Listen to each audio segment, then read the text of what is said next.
I guess while we're waiting for everybody, I'll go ahead and introduce myself for those that do not know. My name is Ben White. I serve on staff at Fellowship Baptist Church in Clark Lake, Michigan. That's about 25 minutes from here, give or take.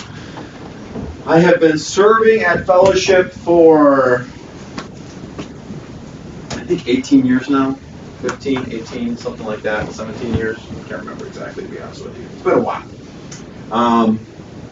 And I serve with the student ministry, the youth. I started with student ministry. Right now, I do many different things in my church. Student ministry is like about 10% of what I do. And actually, we're getting ready to transition. I'm going to be moving on to just a bunch of different other roles, and we're looking to bring in a new youth pastor. So this is stuff that I have learned over my lifetime. I've always had an interest in audio, visual. I started off in photography. We're not doing any photography sessions today, but that could be 4 or 5 lessons in and of itself, easy. But we're going to be doing 4 sessions today. We're going to be doing 1, why take church media seriously? Number 2, we are going to be doing how to tell story through media. Super important. The 3rd lesson we're going to do, we are actually going to shoot the video for Thruly Furnished Ministries. And I got all my equipment here. So you guys will see kind of how I would go about shooting a presentation video. For the last session, we're actually going to edit the video. So we'll edit it right here, and you guys can kind of see how I would edit a video project. Okay? So anyways, been serving at Fellowship. Married to my wonderful wife, Rachel. We've been married for about 10 years now, and we have 4 kids, 3 biological, 1 adopted. And I love media. For some reason, the Lord has opened up lots of opportunities for me to do media in my life. Every year, about 1 to 4 to 5 times a year, I'll travel to different countries and help out mission agencies, typically, with different types of video projects. Last year, I was in Honduras, India, Vietnam, and Mexico. So last year I was in those. This year we went to the Ivory Coast of Africa about a month ago, and then we'll be going to Egypt later in the fall, and then Israel in December. So here's what's crazy. I never could have imagined that learning how to shoot video and learning photography would ultimately someday open up the opportunity to travel around the world helping out ministries. Never could I have even imagined that. I never pay for any of the trips I go on. The ministry usually covers 100% of the cost. They have me come, help them out with their media. I'm just like, I can't tell you how many times I'm in like, India, and I'm like, I cannot believe I'm here just because I know how to do video and know how to take pictures and know how to tell story. So you never know, if you start learning these things, the value that can have and the benefit that it can have. I say that to say this. There's incredible value, and people see the value in it if you know how to do it right and if you know how to do it well. So in these 4 sessions, we are going to be boiling down, and it's going to be like drinking from a fire hydrant, okay? I highly doubt you're going to be able to remember and absorb everything. But what I hope these sessions do is whet your appetite. If this is something that you're naturally interested in and want to develop in, it at least gives you like those first steps where you're like, I want to learn more about this, okay? So, I think we're ready to get started, right? All right. Why church media? Take church media seriously. Okay. All right, here we go. Question. Have you ever tried to fix something but you didn't have the right tool to fix it? Have you ever tried to do something and you just didn't have the right tool to do it? I remember when I was working on my car. This was a long time ago. This is when I was a teenager.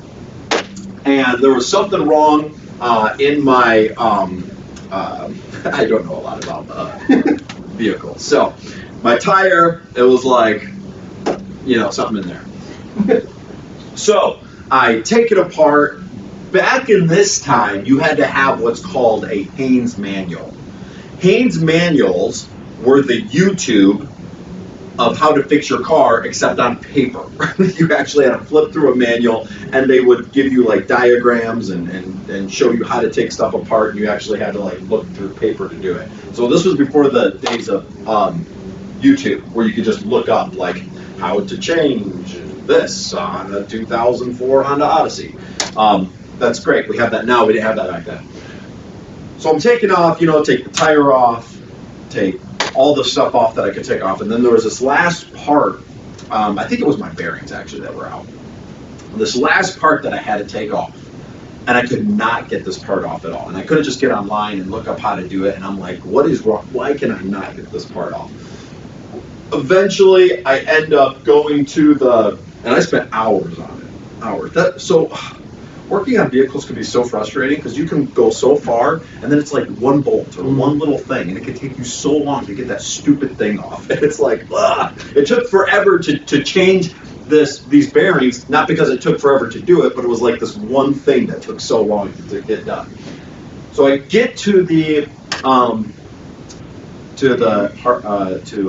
can't remember, the auto store. I'm explaining them my problem, and they're like, oh, you need this tool. They hand me the tool, I go home, and in 5 minutes I had the car apart. Because I finally had the right one. I finally had the right tool to do the job I needed to do. So, have you ever tried to like hammer something in, like a nail or something? Have you ever tried to do that with like a rock? Or like a pair of pliers, or you just didn't have a hammer around, so you like got pliers and you're like hitting the top of the pliers and trying to do it. Or have you ever tried to take a screw out with a pair of pliers instead of a screwdriver? Because you just didn't have a screwdriver, so you just got like a pair of pliers and you're like grabbing it by the top and you're trying to twist it. Can you do it? Yes, you can. Is it very inefficient? Does it take a long time? And very frustrating, very annoying? All right. When we use the right tool at the right time, it can make a huge difference. What is church media? Church media is a tool. Okay? Church media is a tool, and church media is a tool of communication. So when you think of media, I want you to think communication. Because it's important to understand communication before we start diving into media. So we're really going to talk about, especially in the next session, how to communicate through media, because that's super important. It's not just about pretty pictures. And here's another. If we had a piano up here, does anybody here know how to play a piano? Pretty good? Okay, wonderful. If she came up here, same piano, if I was sitting here and I went like this, just randomly, just hitting it, would that be nice or would that be annoying and noisy? Annoying and noisy, right? She could come up. The exact same keys, the exact same piano, and she can make a beautiful sound come out of it. Okay? So media, we have to learn how to use it like an instrument. Use it correctly. And that really comes in play in our next session as we get ready to get there. All right. The primary purpose of media is communication. How does media communicate? It communicates through sight. Okay, and I know we're getting technical here, and you're like, okay, yeah, we get this. All right, it's important to get through this. We're trying to lay a foundation before we get to the fun stuff. All right, it communicates through sight. I think that's obvious. We're looking at this right now. It communicates through sound, and it communicates through emotion. Have you ever watched something and at the end of it you're like, right? Because that media, whether it's a story or whatever you've watched, has drawn out emotion, and that connects you much more deeply with what is being communicated. Okay? Church media, here's something I really want emphasize here, especially in the beginning, church media should never rise above its purpose. So what is the purpose of media? Media, it is to, thank you, Joseph. Joseph's listening. Church media is meant to communicate. All media is meant to communicate. So here's the question. What is church media supposed to communicate? This is called audience participation. Good luck. What? Good luck with that. Yeah, okay. If you don't voluntarily answer, I will point you out and make you guess. What is church media supposed to communicate? Think about it. If we have church media and we are live streaming, what are we trying to communicate? Yes. Okay. What is the service? Like, what does the service communicate? What does preaching communicate? Joseph, you're not going to be able to answer all of them, okay? Okay, that's it. Church media is meant to communicate the gospel. Church media is meant to communicate biblical truth. That's what church media is there for. We're trying to communicate the gospel. We're trying to communicate biblical truth. We're trying to present all of these things. So think about it this way. Church media, how many of you like presents? How many of you like getting presents at Christmas time or for your birthdays? Okay. I don't know very many people that don't like presents. That'd be a little strange. I think everybody likes getting some. Now, obviously, some people like presents more than others, but everybody likes getting a present. If I came in here and I had a whole table set up with a beautiful box this big, wrapped real nice, real pretty, I'd have my wife wrap it because I do terrible at wrapping gifts. Sometimes, like when it's Christmas or something, I'll just throw a blanket over it because I'm like, I don't know how to wrap it. So, it's wrapped, it's a beautiful gift. Would you guys be like, oh, awesome, we get presents here? Would you guys kind of be like at least somewhat excited about getting a free present, a free gift? Absolutely.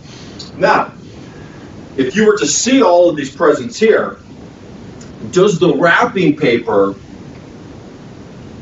all the wrapping paper is a covering for what's inside. It gets you excited about the gift, right? The wrapping paper gets you excited about what's inside because you don't know what's inside yet. There could be nothing.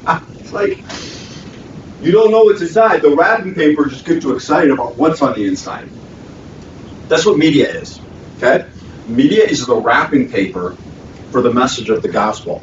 It looks nice on the outside. It looks attractive. It gets people excited about what we're going to try to communicate. So in church media, we got to be careful not to become so obsessed with the wrapping paper that we forget what media is there for, and is to communicate the message.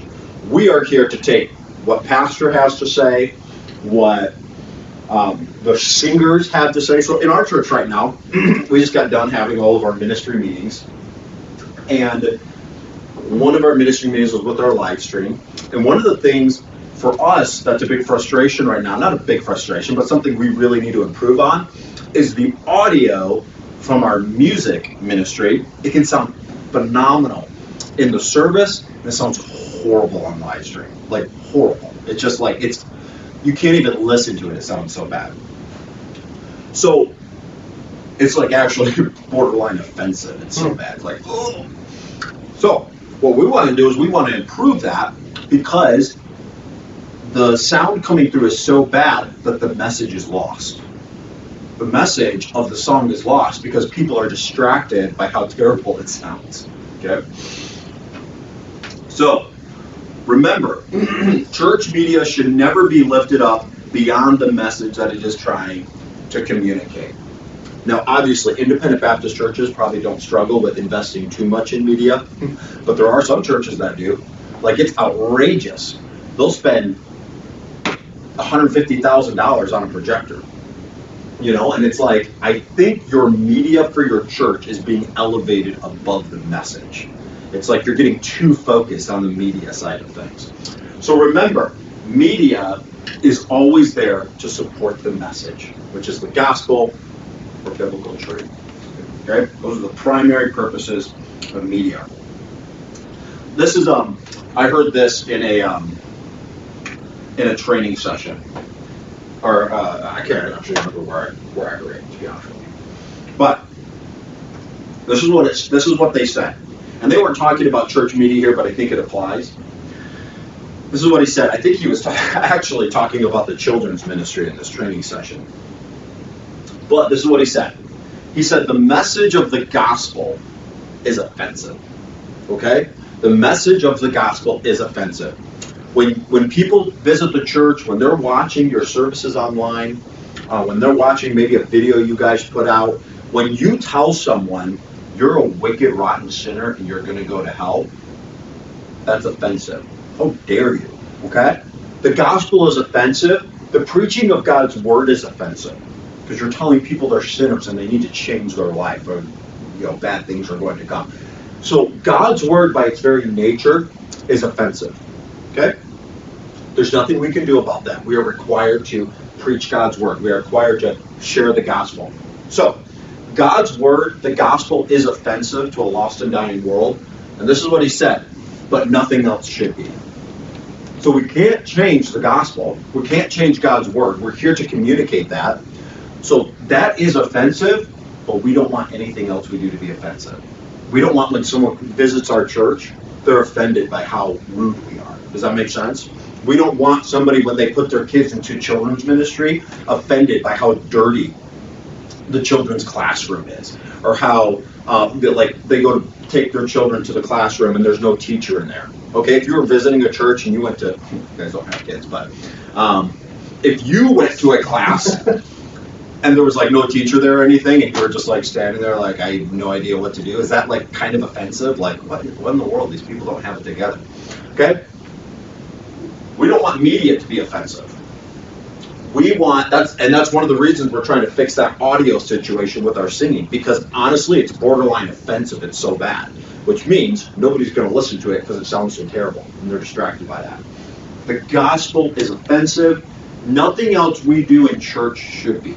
That's why we try to do a good job at everything else that we do, because we are trying to prepare the hearts and get people ready to be able to hear the message of the gospel, to hear the message of whatever, the preacher is teaching or communicating. All right. Communication. Remember, we're talking about communication because media is communication.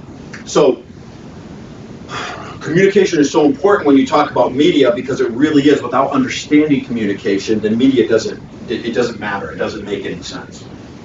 All right? Let's see here. Media. Lost my spot. All right. Communication takes place on many different levels. And I want you to think about when pastor gets up to preach, whether it's your church or our church or wherever, when pastor gets up to preach, and he's getting ready to preach God's word, which, of course, the preaching of God's word is simply communication, right? That's his way of communicating. He's not using media. He's using what? He's using his voice, okay, to communicate. So as pastor gets up and he gets ready to communicate God's word, communication takes place on different levels. It takes place with his voice. He uses his voice to communicate. Different preachers have different types of voices and communicate in different types of ways. Next week I'm going down to Virginia. My uncle has a big youth rally down there, and they bring in lots of preachers, and I am telling you what, these preachers in Virginia communicate very different than preachers in Michigan, okay? I don't even know how they can physically, be as loud as they are. They are so loud. I would lose my voice in 4 minutes if I preached the way that they do. So they preach in one way. Up here in Michigan, we preach a different way. Out in California, I don't know. I'm sure they preach a different way, okay? But the point is, we use our voice to communicate. When your pastor preaches, he's using his voice, the spoken word, to communicate. Another way we communicate is through Body language. Very good. Yes, these guys can read. Their body language. Body language communicates something. If I was up here and if I was like, body language communicates it. You'd be like, wow, dude, why is this guy so nervous? Right? It's communicating nervousness. Somebody's like this, you're like, oh, he's excited. He's so pumped about it. Oh, he's angry. Okay? So all of those things, your voice, your body language, they communicate something. You're communicating anger, joy, happiness, excitement, apathy. Like, do you even care what you're talking about? Okay? Body language. Your pastor uses body language, makes gestures to emphasize certain things. All right, lastly, through communication, thinking about your pastor, and different pastors use different things. I don't know if your pastor uses this much, but you can use visuals, okay? Visuals would be like PowerPoints, okay? Doing a PowerPoint. Some pastors will do a little video clip of something. A visual aid, using visual aids. I remember I went to a junior camp a few years ago, and the speaker had awesome visual aids for the kids. Do you think, he had this one, he pulled up this knife, I don't know, he must have had a button on it or something, because he clicked it, and the whole knife caught fire, and it was just sitting there burning. Do you think those kids were paying attention when the man was holding a burning dagger in his hand? Yeah. Would you pay attention if the pastor pulled up a knife or a sword, and all of a sudden the sword caught on fire? Would you be engaged with what he was talking about? Absolutely. Okay? That's a visual aid. They're not doing that because that's the message. They're doing that because it communicates something. It gets your attention. So we have the visuals. All right? So he may use those type of things. I remember when my dad, he's the senior pastor of our church, my dad uses PowerPoints. He especially loves PowerPoints when he started using them for his prophecy series. Because prophecy has a lot of bizarre pictures in it. Prophecy does, like a 7-headed dragon with crowns. What? That's weird. The head of a man, the body of a horse, the tail of a scorpion. What does that look like? So my dad really loves using PowerPoints, especially for prophecy, because he feels like it really helps the people see and engage and understand better what he is teaching about prophecy, when they can have a visual to see what he is talking about. Each level of communication, that's the next one. Each level of communication serves to inform, emphasize, and enhance the message. All right, let's go over to the next one here.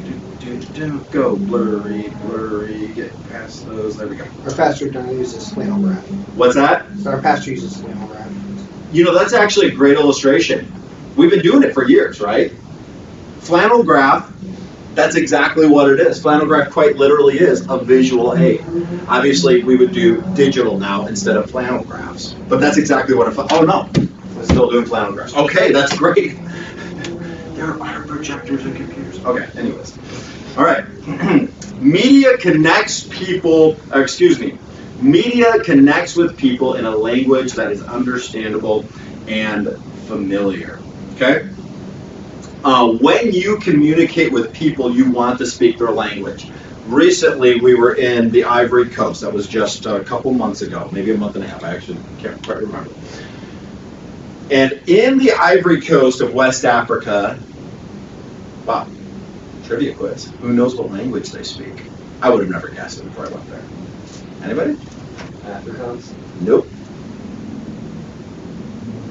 We talked about it. Oh yeah, Steven, that's not fair. We had a meeting Wednesday. They speak French in the Ivory Coast of West Africa. How weird is that? Actually, in South Africa, they speak English. So different people colonize different areas. Anyways, they speak French there, which is so weird. Seeing a bunch of African people oui oui, bonjour. That's literally what they say.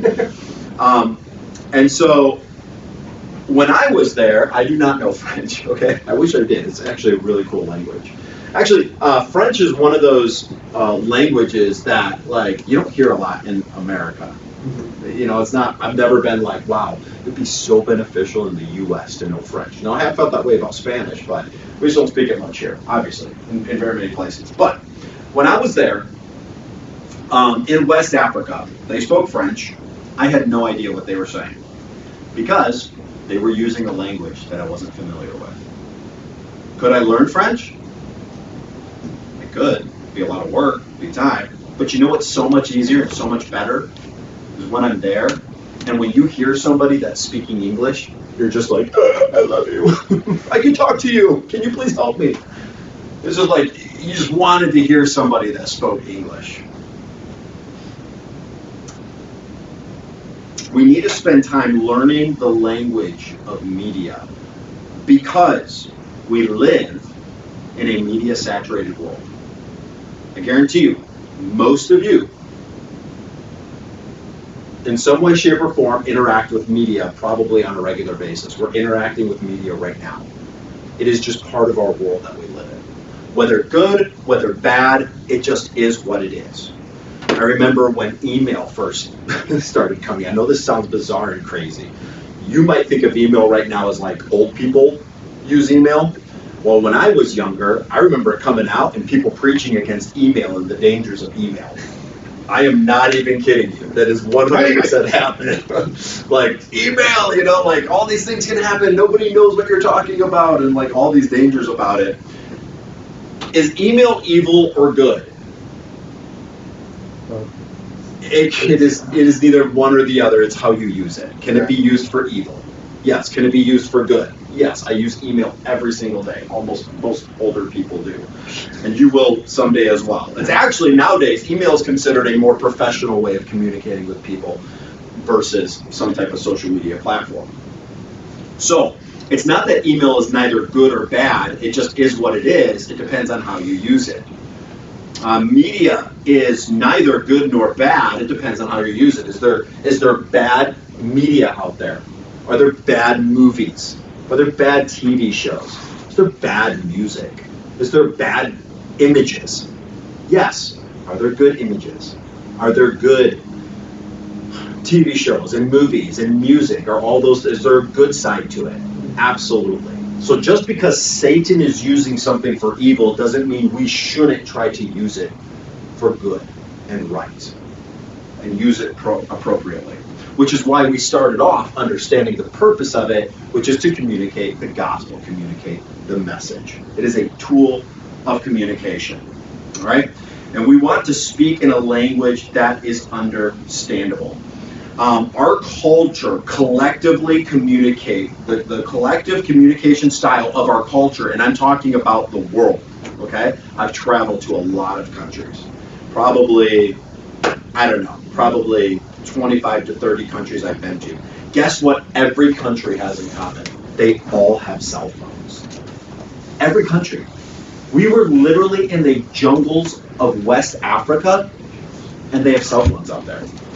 So we live in a media-saturated world. You can be in the Philippines and be in a tiny village where you literally have people living in huts, and if you walk up to the hut, there's a glow from everybody's hand because everybody has a cell phone. I don't understand how that works. I don't even understand how they afford them because they only make like $6 or $7 to $10 a day. Like, how do you even afford a cell phone? But everyone has one.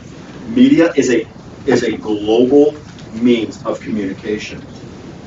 Our culture, our global community communicates through the styles of media, through screens, motion, and color. Like I said, it's neither good nor bad. It simply is what it is. Using media is not using the devil's means to spread the truth. It is just a tool. Remember, media is a tool. It depends on how you use it.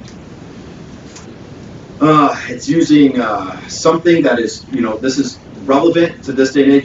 There may be a day when, what's still relevant today is actually the printed paper. Do you guys ever hand out tracts or invitations for church? Is paper? Is that what's on the paper? Is that good or bad? Is the piece of paper evil or good? Good. Can there be bad pieces of paper with bad stuff on it and good pieces of paper? It's simply a tool to communicate. There may be a day where paper is now totally obsolete. Okay? It's not though. We still use paper quite a bit. So it's not obsolete yet. There might be a time where videos and graphics and those things are obsolete because there's something else in maybe 50 years. I don't know. But the point is, we just want to be effective communicators. All right, so church media connects with people in a language that is understandable and familiar. Number 3, media helps us reach a wider audience. Never before could we do something in our church. Really, I mean, you got to think about it. I mean, really think about this. Back when radio first started coming around, have you ever seen like those old movies where like everybody's huddled around like a big wooden radio, and maybe like the radio comes up like this, and then it like curves up, is like this tall for like a radio, and they're all like sitting around there like listening to it? That was the only media they had back then. They would all sit around and listen to the radio, kind of like well, obviously the next generation past that was the television. But you could just see like everybody sitting around the radio and like, grandma, that radio's gonna rot your brain out. As they're sitting around listening to it. But they would sit around and listen to the radio. I want you to think about the power that radio had to take a message, which was, when I think about it, I especially think of like politics, because they'd be sitting around like listening to like what the president has to say. He'd be making like an address or whatever. So all of a sudden you have the president that is now able to communicate with the entire country. That was like groundbreaking. Then we moved into television. Now, what was television different? Because the communication took another level past that. And then the president could talk, and people could actually see him, and it connected them with the president in like a totally different way than it ever had before. Now, the true innovators in Christianity, you know what they did? They were like, we could preach God's word, and thousands of people could hear us all at once. And there's people from back in the day. I think of like, especially those that had radio programs. You probably don't even know what this name is, but it's called J. Vernon McGee. He had one called Through the Bible eons ago, where it was just over the radio. And he was like one of those guys that was, at least him and his team were forward thinking enough to know we could reach so many people through radio and using this as a means of communication. Then obviously you have television preachers. Are there good television preachers? Preachers that are great and they have their messages on television? Yeah. Are there bad television preachers? 100%. Actually, Monday I'm going up to First Baptist Church at Bridgeport. We're going to be working for a couple days. They actually get the opportunity to put, I think it's a 30-minute to a 1-hour special on television for Easter. And somehow they got a relationship built with the TV stations or whatever in their area, so they need some help for the video work. But First Baptist Church of Bridgeport, how awesome is that? How many people do you think that church is going to reach through the media program that they're putting together for Easter? I have no idea, but thousands and thousands of thousands. That church cannot even fit thousands and thousands of people inside their doors. So here's the idea I'm trying to get to. Media helps you reach a broader audience. I know that's kind of a no-brainer, but it's also significant, and appreciate where we're at in this time of the world. It's incredible. You can right now, by picking up a cell phone and recording, reach thousands of people. It's a bizarre time that we are in this world. Now, that can be both good and bad, but we are always trying to use it for good, because the purpose of media is the communication and the communication of the gospel and biblical truth. So it helps you reach a wider audience. I want you to think about this. What technology did Paul have in his time? Now, when we think of technology, we always think of like digital things, okay, like cell phones or whatever. But technology is any new invention, things that you can use. So I want you to think about it. What technology did Paul have in his time that allowed him to communicate? Technology. Anybody? Letters. Parchments. Pens and ink. Did you know the world did not always have pens and ink? Did you know the world did not always have the written language? Those were new technologies that were utilized in different ways. Now, could a king back in the day use a letter, an ink, and a stamp for great evil? Yes, and they did. Murder my brother-in-law. I don't know. They did something like that.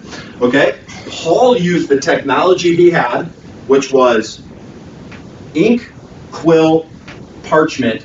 He used the technology he had to spread the gospel, communicate, and to help the churches. Galatians chapter 6, verse 11. You see how large a letter I have written unto you with my own hand. The technology of the written letter. And how did they transport those letters? Through carriers. People would deliver those letters back and forth. Paul reached out and ministered to these churches with the technology he had in hand. I think about this verse in Romans 1:11. I think about this verse and I wonder, would Paul FaceTime in this day and age? Would he use FaceTime to communicate with people? Would he be like so excited about this? Listen to this verse. Romans 1:11. For I long to see you, that I may impart to you some spiritual gift to the end that you may be established. Could you imagine what Paul could think? Like, I just want to see your faces. You know, back then, you would leave and you wouldn't see their faces for years. At least months, at the shortest. But probably years. Could you imagine as he would like lay in bed, just be like, oh, because he loved these churches so much. He'd be like, I just wish I could see them and communicate with them and talk with them. We live in an incredible time. It can be used for great good, but also great evil. Helps you reach a wider audience. We're almost done. And then we will be have a break and jump into our next session. It helps you meet people where they are. I know that kind of almost seems a little bit redundant, but where are people today? In reality, where are people? They are on technology. They're on their cell phones. Now, obviously, it's not good. If anything, we're trying to get people to be less addicted to technology, but the fact is people are there. I want you to think about this. If we were to go hand out invitations, okay, what's coming up? Vacation Bible School. And we have two options. We can either go out into the country and go farm to farm and hand out tracts and spend all of our time doing that, or we could go to the parade and hand out tracts or hand out invitations for Vacation Bible School. Which one is going to be more effective? The parade. Why? There's so many more people there.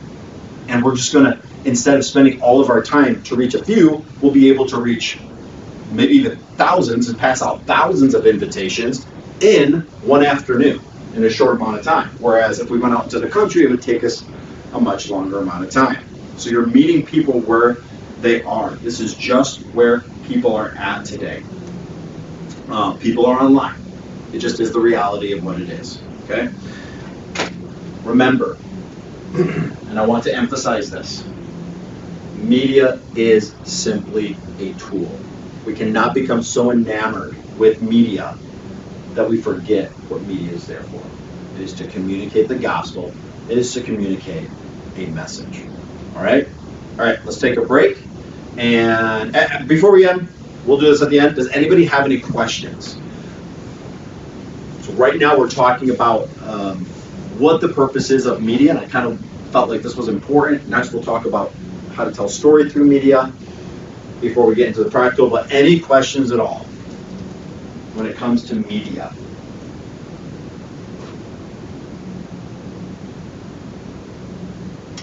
All right, take a break, get some donuts, get some water, go to the restroom, whatever you do during the break.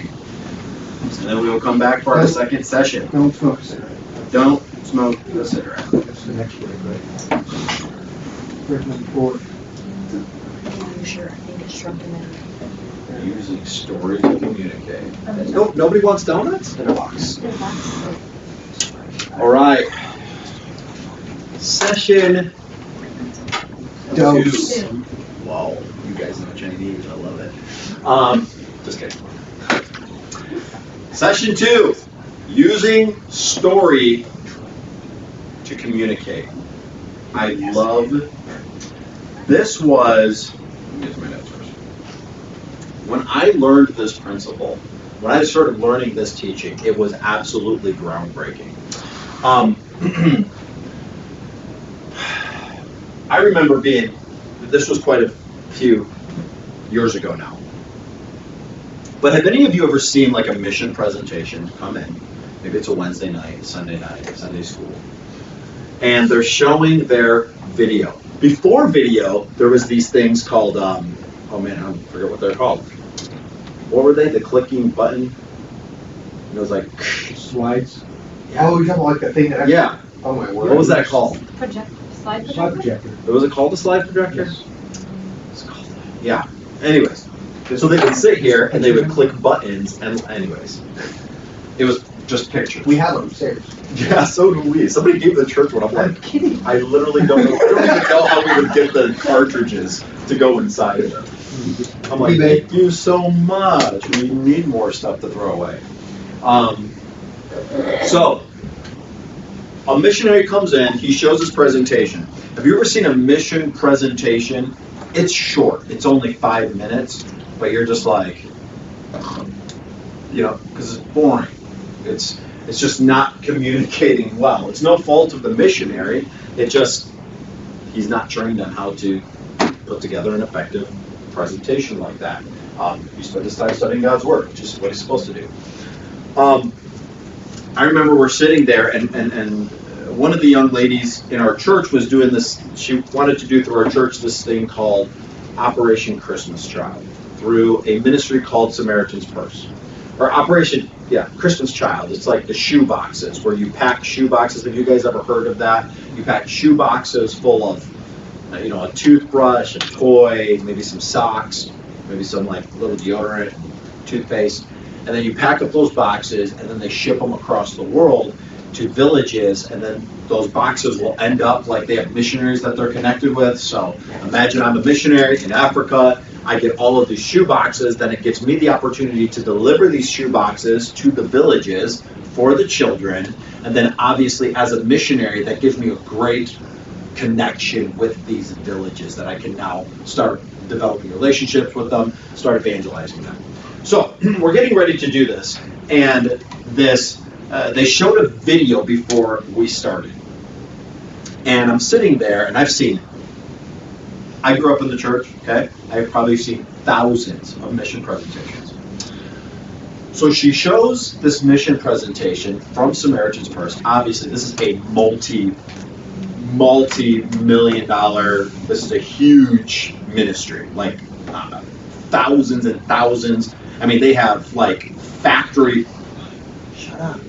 have factory warehouses that they like store these boxes in. It's a massive, it's a global ministry. So they have money to invest in putting together good media. It was like a 3 or 4 minute presentation, video of their ministry. And I remember at the end of it, I was like, shut up and take my money. Like it was just so engaging. And I was like, and I remember going home and being like, because this was like during our missions conference, so I think like other missionaries. And I started to ask myself, I said, why is it that in 3 minutes, at the end of it, I am so emotionally invested in what has been shown to me that I'm actually saying, yes, I want to give my money to this. Like, don't even finish the video. Like, where do I write the check? And then others, in 3 to 7 minutes, it's like, feels like 30 minutes of watching this presentation because it's so just not well done. And that's when I started launching off into trying to understand how do you communicate through media. Question. How many of you guys like stories? Does anybody in here like stories? Okay. All right. Well, if you didn't raise your hand, it is scientifically proven that everybody likes stories. Okay. What are movies? What are TV shows? Stories. I mean, so on and so forth. God is the one who created stories. Okay? God created stories. God created stories. He created the means of story as communication. Mankind has been using stories since the beginning of time to communicate. Okay, I'm really going to need some engagement here. So just don't worry if your answer is wrong or whatever. Question. What do you consider to be a good story? What's a good story? Like something that you can stay weird. Okay, something that's engaging. Good story. Okay, well written. So, like a love story? No, okay. Like an action story? All right, okay. Get some jumping out of planes and, get some of that stuff going on, okay? There's different types of stories. There is love stories, ooh la la. There's action stories. There are dramas, which would be like more normal stuff that happens in people's lives. There's comedy. There is tragedy. Oh, it's so sad. There are all types of stories. So ask yourself, because, here it's like this.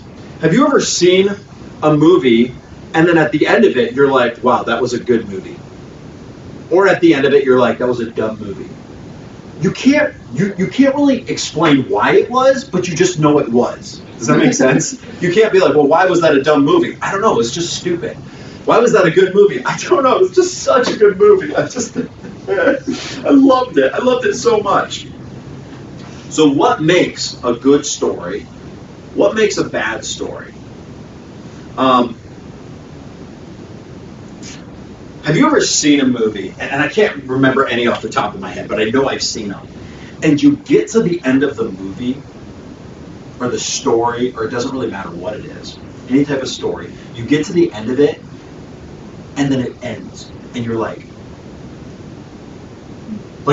it just didn't satisfy at the end of it's like, it seems like there should have been another 10 minutes, or another 2 chapters of this book, because I just feel like I'm left hanging. Isn't that so frustrating? There's literally nothing more annoying than a story that's left hanging. Now, they do that on purpose on TV shows because they want you to watch the next season, but sometimes they genuinely do that in a movie or a book and they leave you hanging, and it's infuriating because you're like, this just wasn't, I just feel like it was missing something. And you don't know what that is, and you don't know why. That's kind of what we're going to talk about. What is story? We're going to talk about the building blocks of a story and how we can use that in communication. So, we communicate through story. Everybody loves a good story. Interesting fact. Approximately 45% of the Bible is written in narrative story form. Almost half of God's word is in the form of stories. Isn't that fascinating? That shows you the power of stories and how God himself utilizes story in communication. 45% of the Bible is narrative or story form. Before we get into shooting the video, and this is super important, this session is super important. I tell you what, when I came upon this teaching and when I learned it, it was literally groundbreaking for me. It was like, now I understand why some presentations are good and why some presentations are bad. Now I understand why some preaching is good and some preaching is just lacking. They really follow some of these same principles when it comes to communication. Before we get into the video, the actual shooting, we're going to talk about storytelling. You need to learn how to tell a good story before you learn how to shoot video. We do not just shoot pretty video for the sake of shooting pretty video. The video project has to communicate something when it is being done. Remember, media is the wrapping paper, okay? It is the way, what it looks like on the outside and how we're going to communicate the message on the inside. The message of the video is the most important part. All right, science behind storytelling. Little scientific facts. There is so much research out there that explains the power of stories, but it boils down to this. One of the things we love about stories is that, and this is scientifically proven, it allows people, when they hear a good story, or when they watch a good story, or when they read a good story, it has the capacity to create shared memories. It's almost as though You are living your own life through the story. You're reading about a spy who jumped out of a plane. You're the spy who jumped out of the plane. Does that make sense? It's like you're imagining what it was like if you were the one jumping out of the plane. I know you're reading about this person, but subconsciously you're thinking like, man, what if that was me jumping out of the plane? That's what stories does. That's what a good story does. Or you think to yourself, what would I do if I was in that situation? Would I run? Would I hide? Would I fight? We put ourselves into the stories. That's just the way it works. What does this mean? When we tell a story to someone, their brain reacts as though they are living the story at the same time. It's really fascinating. There are tons of books that are written about storytelling. Remember, and I'm going to keep saying it, media is communication. We use media to communicate. And I want to teach you how to communicate through stories. Now, when it comes to storytelling, this is not the way to tell stories. It is a way to tell stories. But it's better to have a way to tell stories than no way to tell stories. Does that make sense? So, whenever I teach anything, I really like to emphasize, like let's say I was teaching you how to put a message together and how to preach. I would say the same thing. This is not the way to preach. This is not the way to put a message together. This is a way to preach and a way to put a message together. Are there lots of different ways to preach? Are there lots of different ways to put messages together? Are there lots of different ways to write articles? Are there lots of different ways to write a book? Are there lots of different strategies? Yes. So, I want you to understand, this is a way, not the way, but it's better to have a way than no way. And then hopefully, if you were to learn, like let's say this structure, you can even go on and start learning other structures past that. But it's better to start with one than none. So, I'm not coming across to you like, this is the only way you should do it. This is a way you should do it. Without a communication plan, you just have pretty videos. Now, I want to show you, oh yeah, I need access to the internet. Okay. So, let's see here.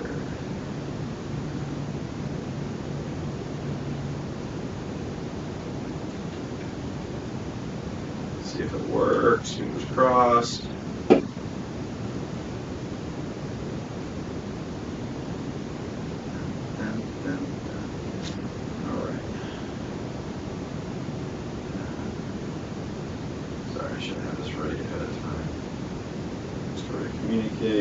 All right, okay. I'm going to show you a video. I don't know if we have audio or not. I'll just show you this video, and I want you to try to look at it and see, is this communicating something or is this not communicating something?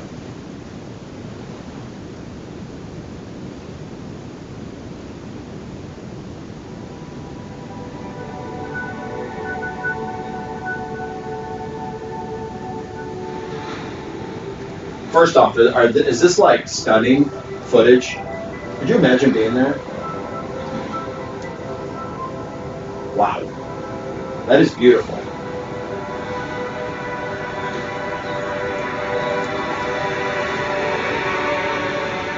That music, goosebumps.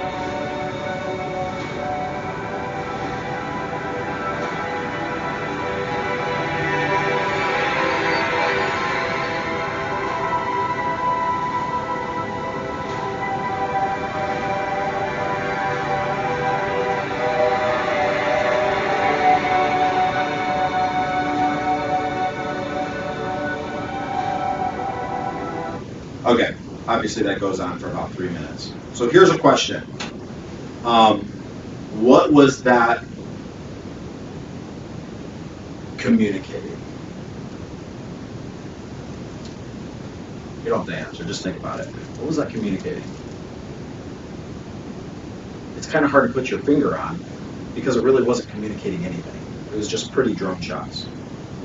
It's like, you're like, I think it was communicating this, I think it was communicating that. I don't know, maybe it's like telling us about like this country is awesome, or like this couple was walking with their hands, so they're in love and this is where they went traveling. So do you see how it's like there's no message to that video, but is the video first class?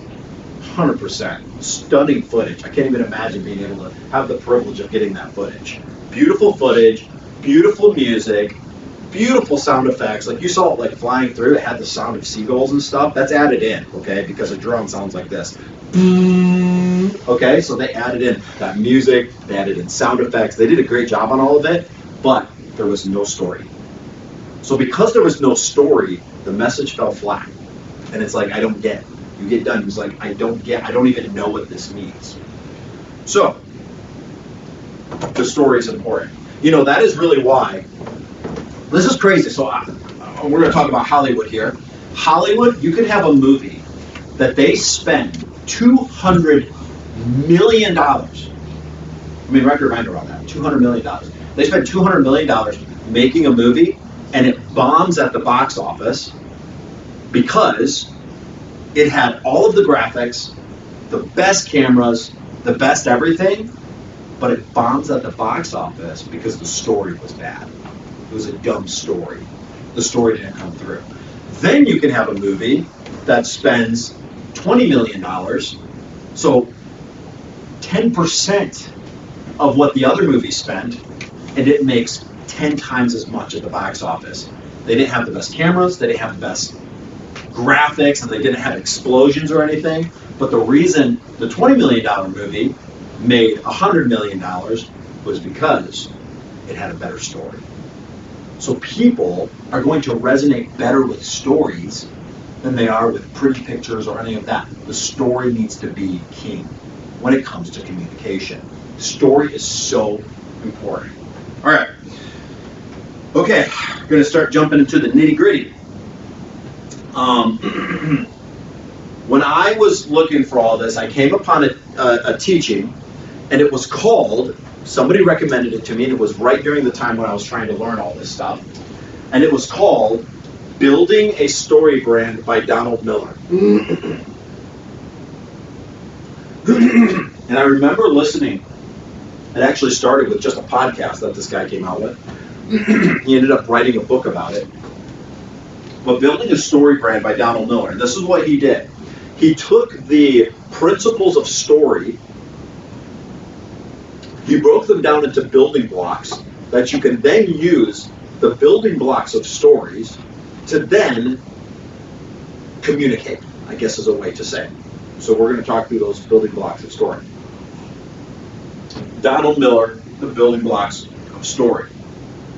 According to Donald Miller, one mistake brands, or we can say churches, make is they cause their customer to lose too many calories in an effort to understand what they offer.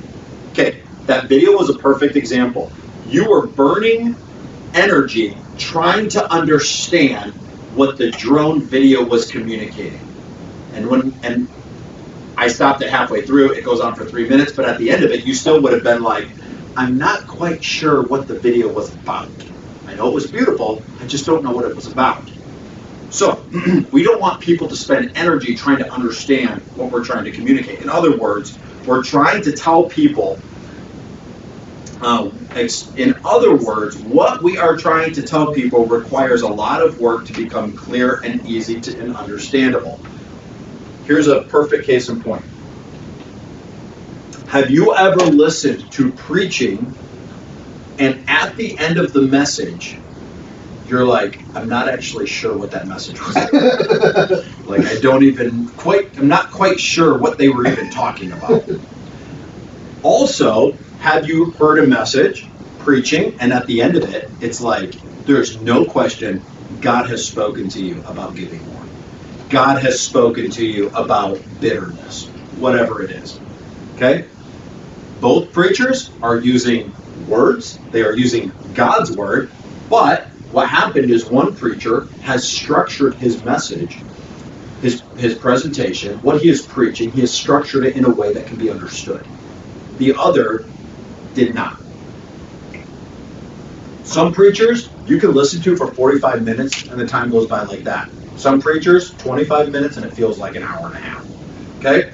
That all has to do not with the message, because they're all preaching the same Bible. It has to do with the way that they structure it and the way that they are communicating it. If your brain is tired of trying to figure out what somebody is talking about, your brain will stop trying to figure it out. Does that make sense? So, and I don't have the science for this, but if I was up here talking and you're trying to figure out what I'm trying to communicate, your brain will only listen. And I can't remember what the number was. I think it was like 10 to 15 minutes. And if it can't figure out what I'm talking about within 10 to 15 minutes, it's going to stop listening. Have you ever found yourself drifting off when somebody was speaking? Because your brain subconsciously is getting tired of trying to listen and trying to understand, and your brain just automatically goes, oh, I'm tired. So you start counting ceiling tiles. Man, I've never noticed how many ceiling tiles there were on this. 4, 5, down. Man, wait, got lights in here. You know what I mean? And your brain just starts like, oh, what am I having for lunch? Or did I lock my keys in my car? Or, man, what am I doing this week? While somebody is communicating. So your brain gets tired of trying to figure out what someone is talking about. But on the other hand, have you ever heard someone that teaches and it's very easy to understand? They work. Somebody that's easy to understand has worked very hard in trying to make it simple to understand. Because it's actually easier to make things complex than it is to make things simple.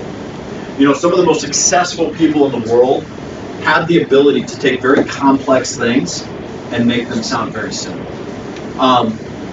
Let's say that I was a neurosurgeon and I'm up here. Do you think if I'm up here talking about neurosurgery that could be highly complex?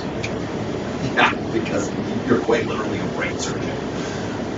But there are some neurosurgeons that can do a 45-minute talk, and when you're done with it, you're like, I think I understand what they were talking about. That neurosurgeon worked very hard to try to make something complex simple. So that's what we're trying to do. We're trying to take things that are complex, and we're trying to make them simple. All right.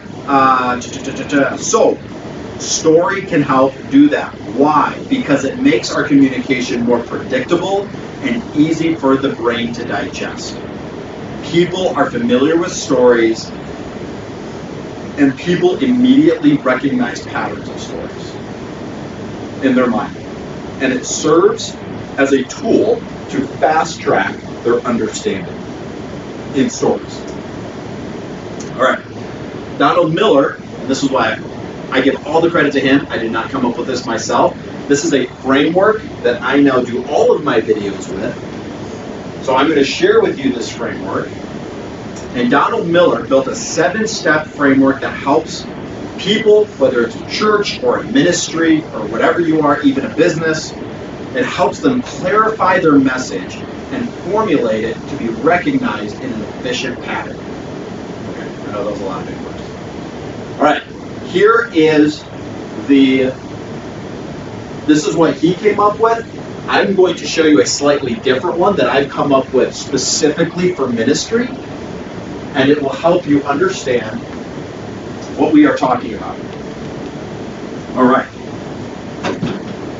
I love this stuff. This is so cool. I keep expecting like I'm going to be standing in front of it, but I'm not. You can write on it too. All right.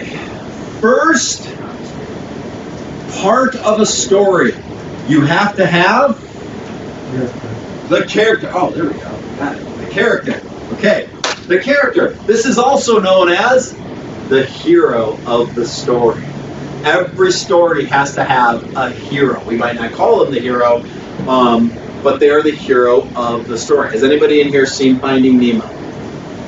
Okay, good. I'm not the only one. I have children, all right? Actually, still waiting. Who is the hero of the story in Finding Nemo? Huh? His dad. That's right. Nemo's not the hero, is he? His dad is the hero. His dad is the main character. What's his dad's name? What? Marlin? Marlin is the main character. Okay, so listen, I could say that, I'm going to show you this structure, and I could say this about any movie. Not any movie. Obviously, there are some movies that do not follow this structure, but many, many hundreds of thousands of movies do follow this structure, okay? So we have the main character, which is, sorry, I just forgot his name. Marlin? What? Marlin. Marlin. Hey, Marlin. Okay, we have a main character. It's Marlin. Guess what, guys? Marlin has a problem. Okay, so I want to tell you a story right now before we continue with this, and I want you to listen to this story and think about it. Okay, you guys ready? This is something that actually happened to me. This morning, I woke up. It was about 7 o'clock, and I woke up, I picked up my phone, I checked the time, I checked the weather for today, I realized it was not going to be nice and warm, unfortunately. And then I put my phone down, and I heard my wife in the kitchen. And I got out of bed, I made myself some coffee, and I got back in bed and started going over my notes for today. Okay, do you guys see how you're like, okay, like where's this story going? Am I telling a story, or am I just telling you what happened today? So I could continue on all the way until the time that I got here, and you'd be like, okay, let's just continue on. Then I took a shower, and I got dressed, and I got all my equipment ready, and I put it in the thing. I ran over and picked Joseph up, and then I ended up here. You guys are like, okay, thanks for telling us how you got here. Okay, you see how that was a dumb story. But what if I told you this? All right, guys, I woke up this morning, and actually I kind of used this illustration with you, right? When I was sharing all those things about you. If I told you I woke up this morning, and last night my wife was gone to an event at the church, so I was in charge. I put all the kids to bed before she got home. She came home, she said, where are the kids? I already put them to bed, everybody's taken care of them. So I woke up this morning, and I hear my wife in the kitchen, and I hear her calling the kids names. Titus, Allie. And I'm like, that's kind of weird. And then I hear her voice starting to get more panicked. And she runs into the room. She goes, where are the kids? The kids are not in their rooms. And I'm like, I don't know, like maybe they're downstairs. And she's going, they are nowhere in the house. I checked their rooms, I checked the basement, I've checked every room in the house, I checked the van, I checked everywhere outside. The kids are gone. Okay, is this a little bit more engaging than telling you about how I got here? Why is this more engaging? By the way, my kids are fine. That was a fake story. Why is this more engaging? Because the character has a problem. If there is no problem, there is no story. This is a very important part of the story. There has to be a problem. What was his name again? Marlin. Marlin's problem is he has no story. Okay, very good. Okay. The character has a problem, and then the character, the hero of the story, meets a guide. Who's the guide in Finding Nemo? Oh wait, yeah, Dory. Who is it? Dory. Dory. Yeah, I'm sorry, Dory wasn't lost. Nemo's lost. Dory is the mentor. Dory is the guide, okay? The hero meets a guide who understands their fear and who gives advice and helps the character. So they meet a guide who gives them a plan. So we see the mentor, who is Dory. I'm trying to keep all the characters straight. I probably should have thought through this story before I use it as an illustration. Dory, who gives a plan and helps the hero get what they want. They help the hero. They call them to action. Of course, Dory's like, this is what you need to do. This is what you do. This is what you need to do. Calls to action. That results in, these are different comedy, tragedy, he got the girl, saved the world, so on and so forth, right? The end of the story, okay? Results in something good. This is the structure of a story. You can look at so many stories and you see, if you were to watch it, if you read a book, you realize there's a character who has a problem, who meets a guide, who understands what they are going through, who gives them a plan, who then calls them to action, which for the dad, which was going and making that advance, finding Dory, and then of course the result is I found happy at the end, and we're all just like so happy, like they found out. Okay, that's the story. Now, this is so important to understand this because now we're going, and I'm going to adjust this a little bit. I adjust this a little bit. Now, this is what I called a mission presentation. I restructured it just slightly, but it follows pretty much the exact same principles. When I'm working with missionaries or with mission agencies, this is what I show them to help them understand how to put a video presentation together. Remember, it's not the way, it's a way, and it's better to have a way than no way. Before I continue on this, I want us to understand something very, very important. Whenever we are telling stories, this is super important. Whenever we're telling stories, you need to remember, you are not the hero of the story.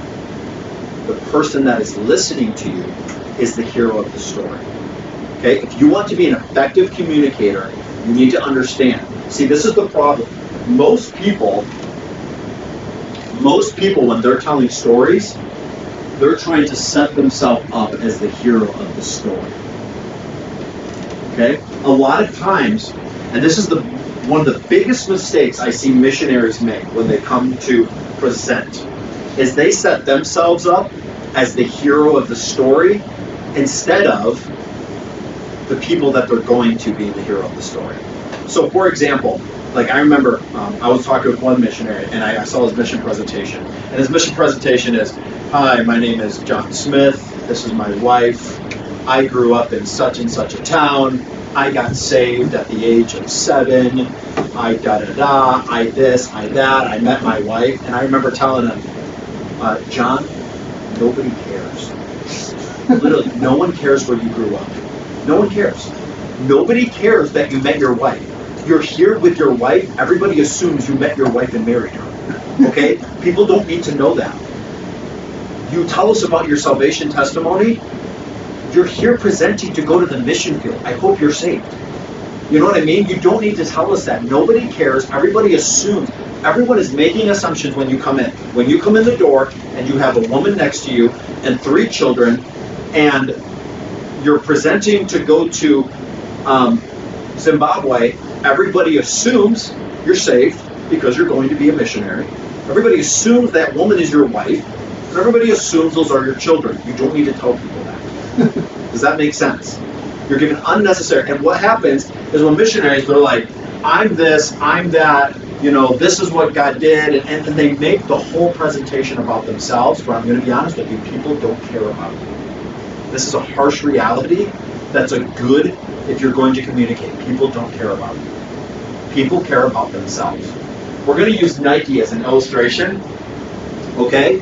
For Nike, when Nike is trying to sell you a pair of shoes, are they selling you shoes and telling you, we're so awesome, you should buy our shoes because of how awesome we are? That's not what Nike does. This is what Nike does, the way that they communicate through their commercials.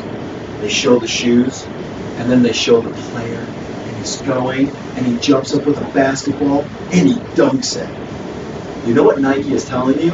If you buy our shoes, you're going to be a better basketball player. Because who is, when they're trying to communicate, they realize we're not the hero. Everybody is the hero of their own story, and people will buy things for themselves. People will do things because of what it does for them. Does this make sense? Nobody cares about you. Everybody is selfish and narcissistic, and everybody cares about themselves. So, here's what I'm telling you. If you can tap into this, this is actually a very powerful, because it will make you an incredible communicator, and it will make you an incredible to be able to connect with people and all of this, because people care about themselves. Everybody is inherently selfish. So, Nike sells you on the fact that if you buy these Jordans, these Nike Jordans, you'll be as good a basketball player as Jordan. Okay, that's what they sell you. Car brands, right? If you buy this car, you're going to be able to go out and adventure in the mountains you know what I mean? They think that they're driving up in the, like, who does that in a brand new Jeep? I'm going to take a brand new Jeep and go driving in the mountains. Nobody does that, but they're selling the idea that that could be me. I could be out there and so cool driving in the mountains. Jeep isn't telling you how awesome Jeep is. Jeep is telling you you're awesome and you need this Jeep so you can be even more awesome. You see that? People use the fact you are the hero, they're not the hero, you're the hero. It's so important when it comes to communicating. All right. So, Nike, you're the character. You have a problem. Your problem is you're not good at basketball. Sorry. They're going to be the guy. In every story that we tell, especially when it comes to media, we want to set ourselves up as the guide, not the hero. Okay? And this is going to make sense. Come on. I know this is getting a little bit more technical, but we have to understand this to understand how to put good stories together. In every story, you want to be the guide, not the hero. You are here to help this person get what they want. You are the guide. What are you? Guy. Okay. Who's the hero? Whoever you're talking to, whoever you're making a video for, whoever you're preaching to, whoever you're sharing the gospel with. When you're sharing the gospel, are you the hero? No. The person you're talking to, they're the main character. You're the guide. They have a problem. What's their problem? Sin. What else is the problem? That sin is sending them to hell. You are the guide who is giving them a plan. What's the plan? Salvation through the gospel. Then you are calling them to action, which is to repent of their sin. That is going to result in, not comedy or tragedy, it's going to result in salvation, okay? Okay, so do you understand this framework? This framework can be used for anything. And when you watch a good movie, what happens is they set out this path and your brain naturally follows it, okay? When you get frustration in a story or a movie, it's when they mix this up and things aren't making sense as you read the story because you're like, things are out of order. Things don't make sense. Okay? In every story, there is a character that has a problem who meets a guide. Remember, you are not the hero, you are the guide. Now here's something really interesting about being a guide. This is the characteristics of a guide. A guide has no agenda. A guide is not getting anything from you, or at least they're not presenting it in that way. A guide is investing in you because they want you to be better, right? A mentor, a guide, they're investing in you because they want to help you become all that you can be. Now you might ask yourself, but let's say I was selling something and I'm the guide and I'm just trying to make other people better. I want to be better too, right? Like if I'm just investing in everybody, then what do I get out of it? That can never be your mindset as the guide. If that's your mindset, you will never be the guide. You'll always be the hero, which means you will always not be successful. You must be the guide, and this is what the guide genuinely says to themselves, I want the best for the people I'm talking to, for the people I'm ministering to, for the people I'm working with. I want the best for you. I'm telling you this, guys. I genuinely feel that way about you guys. I'm so passionate about this. I'm like, if you guys could understand this and apply it, it'll do so much for your life. So that's the way I present that's the way I want to feel right now. I want to be the guide. I am the guide helping you guys. And here's the problem, and I've kind of been sharing with you the problem as we've been talking about it. So you are the guide. I'm the guide. I am not the hero. Okay? But here's the crazy thing. I want you to think about this. Think about the people you respect the most in your life. I don't know who it is. But the people you respect the most and the people you are most appreciated for in your life. I guarantee you, whether it's mom, dad, grandpa, teacher, pastor, person at work that you work for, I guarantee you it was somebody who invested in you with no motives to try to get something from you. They just wanted the best for you. Think about that. Who do you respect the most? I guarantee you, it was a guy in your life. Somebody that genuinely helped you in your life. So here's the crazy thing, is when you are the guy and you take yourself out from being the hero, which of course we naturally all want to be the hero because we're all prideful. When you take yourself out from being the hero and you set yourself up as the guy, people will naturally respect you. They will naturally look to you, and this is even a biblical principle, you will very naturally, by the fact that you are being humble and you are setting other people up for success, you will yourself rise in success. It's a bizarre, it doesn't make sense, but this is the way God created it to work. The more you lift up people around you, then naturally, the higher you get lifted up. Even though that's not what you're focusing on, you do naturally become more successful. It's crazy. So this is a biblical principle. Where God, I think about that verse just off the top of my head. Look, not every man on his own things, but every man also on the things of others. Look, not every man on his own. You're not trying to make yourself better. You're trying to make other people better. Okay? You're the guy. They're the heroes. Okay. Important principle to understand. Character with a problem meets a guy, gives a plan, calls into action. All right. Now, when I put together a mission structure, we can even use this as let's say we're putting together a church video. It follows these same principles. All right. Let's start off. Okay, I'll just run through them. You can see it. There's a character with a problem, meets a guide, gives a plan that results in call to action. All right. Let's break them down one by one. All right. The character. So if I was doing a mission presentation, this is where we introduce our audience to the field, okay? If we're going to let's just use the Philippines, okay? If we're going to the Philippines, the hero of the story, and now this is a little different. If I was trying to, we're going to be doing a video for Throughly Furnished Ministries, okay? Typically, and this is why missions is just a little bit different, and this is my wheelhouse. I do a lot of mission videos. This is why missions is a little different, because I'm actually trying to get you to help support the people of that country. Whereas if I want you to become part of Throughly Furnished Ministries, I'm trying to get you to come here. Okay? So this is a little bit different because we're trying to get you to support somewhere else. So the hero if I was talking to you about Throughly Furnished Ministries, you're the hero. But since you are investing your money, I'm not the hero, you're not the hero. The people we're trying to reach with the gospel is the hero.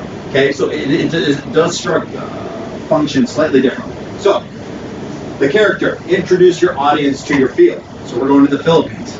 Hi, my name is Ben White, and I am a missionary to the Philippines. Just introduce them to the people of the Philippines. Okay? Character. The problem. The people with a problem. Identify the conflicts that are keeping your hero from becoming all that they can be. Give the viewer a reason to care. Okay, the people in the Philippines have a problem. What is the problem for the people in the Philippines?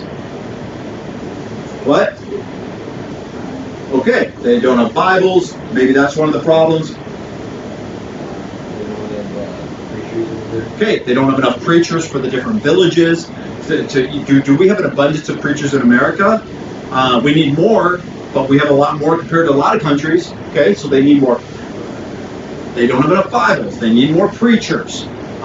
They struggle with poverty, so that means that they just can't travel to churches like normal people can. So we need churches in the villages. So here, if I was doing a mission presentation, I'm sharing with you the struggles that our hero, the people of the Philippines, are going through. So your brain is naturally following. Okay, this is Ben, missionary to the Philippines, and you're like, oh man, this is not good. What's going on in the Philippines? They really need some help. Okay? And obviously, you can flush that out. Meets a guide. In this story of being a missionary to the Philippines, I am the guide. Okay? They meet a guide who understands their fears. Identify yourself as the that's not right. As the who is uniquely as the I cut it off. As the one who is uniquely gifted to help with the needs of the hero. So this is where I could say, over the years, I've been serving at Fellowship Baptist Church. God's given me the opportunity to go to the Philippines many times. through my traveling to the Philippines is where God showed me the need of the people of the villages. Through my life, I've had the opportunity to grow, and I could name a few different things. Maybe I learned the language, whatever. And I'm just sharing with you, this is how God has prepared me to help the character with their problem. God has prepared me to help them, to help the hero. Then I lay out a plan. This is what, in order to help the village of the Philippines, this is what we want to do. We want to get there. We want to start a church. We want to evangelize that area. Then by the grace of God, we're going to start a Bible Institute. And through that Bible Institute, our vision is to go out, reach these villages with the gospel. Through those villages, find somebody that is qualified, bring them into the Bible Institute, train them to be a pastor, then send them back to their village to be the pastor of that church. And we believe through doing this year after year, month after month, that it starts off with one village, then two villages, then three villages. And from where we started our Bible Institute, we truly envision the island that we are going to be on, the island of Negros. We truly believe that in 10 to 15 years, the gospel will saturate that entire island. Now, none of that's true. I just made all that up. But do you guys see that you're like, wow, I like it. That sounds like an awesome plan. Okay? So I give the plan to help them with the conflict. And then, I kind of already did this, but it results in cast vision of what things could look like when the hero follows your plan. And I kind of already did that, right? We see the gospel going from this village to this village, and maybe someday the entire Philippines becomes a Christian nation. And then from the Philippines, this is what we envision. The gospel, them having missionaries, and then that going out to Thailand, to Vietnam, to Cambodia, and then from there, they start reaching other nations. You see how I'm giving a vision for what could happen in the future? Okay, this is what I love about vision, and this is when the vision is free. Does vision cost anything? No, it's just like, this is what we envision what God could do. People always fall flat on their vision, and it's like, dude, first off, vision doesn't cost anything, okay? Like, what do you see God doing in this amount of time? So you spread forth the vision. That results in cast the vision, and then call it to action. Give your audience the opportunity to be a part of the story with you. They can be a part by helping the hero get what they want. So if I'm raising support, what I want you to do is help support. If you could support our family, and we would love for you to be a part of what God is doing in the Philippines. Now I'm inviting you into the story with me. Does that make sense? You're going to become part of this story with me, and together, you and I are going to reach the Philippines. He's so excited. I can just tell. All right, I'm inviting you into the story with me. So, character, the country you're going to. We could use this for anything. Name a ministry in the church. Nursery. What? Nursery. Nursery, okay. Nursery. Character, the children. The children have a problem. There's nobody to take care of the nursery, and the children are in there by themselves. Big problem, okay? I see a day when the nursery will never lack. Or, actually, I don't want to be that guy for the nursery. But I envision you ending up in the nursery. Okay, identify yourself as the one uniquely gifted to be part of the ministry. Give them a plan. If we had this person come into the nursery, and then, this is my vision for the nursery.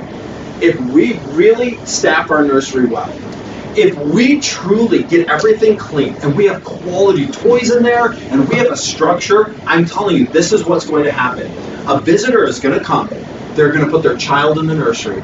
And when they see how organized and structured things are, they're going to be so thankful, and they're going to respect what our church is doing. And they're going to have confidence that when they drop their baby off in the nursery, that when they're in the service, they can focus on what God is teaching. Because they're not thinking about, somebody taking care of my baby. I don't know, that lady in there was kind of sketchy looking when I dropped it off. But they're like, no, it's clean. It was they know what's going on, and I can relax and watch the message and focus on what God is trying to teach me instead of worrying about my child.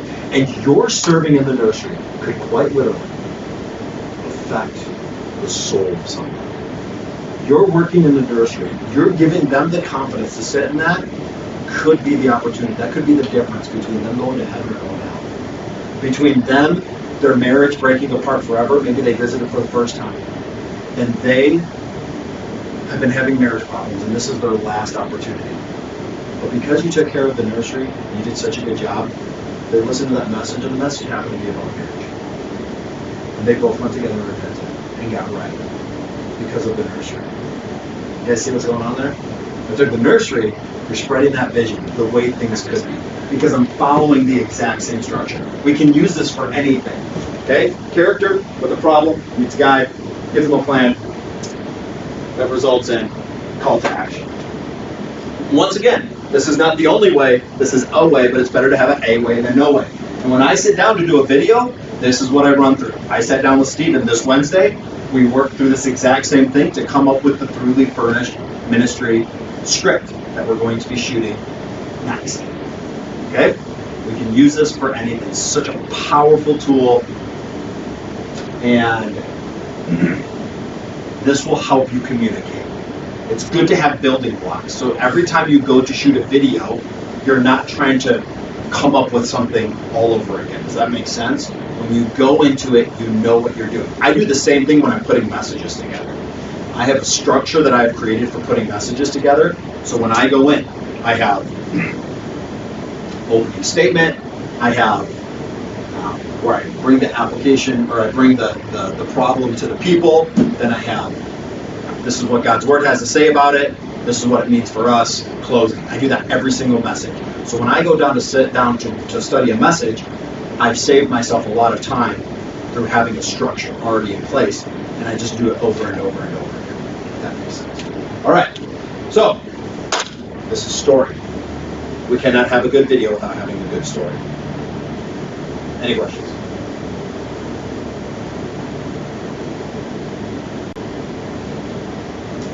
Minute break. We'll see you back here for the next session.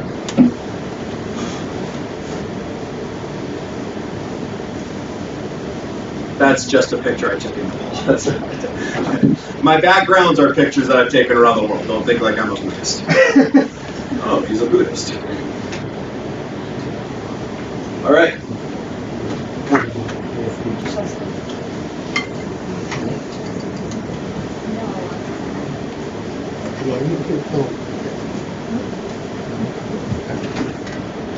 All right.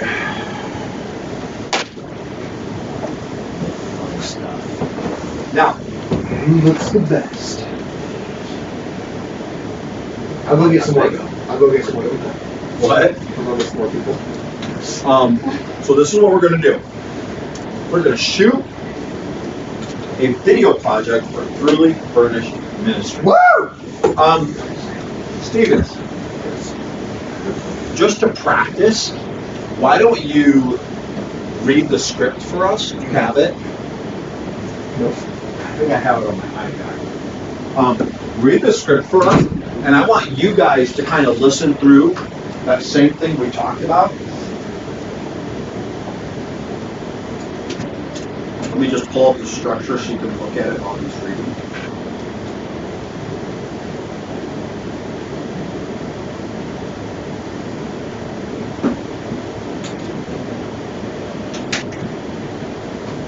So he's going to read it, and I want you to just kind of, in your mind, follow the structure.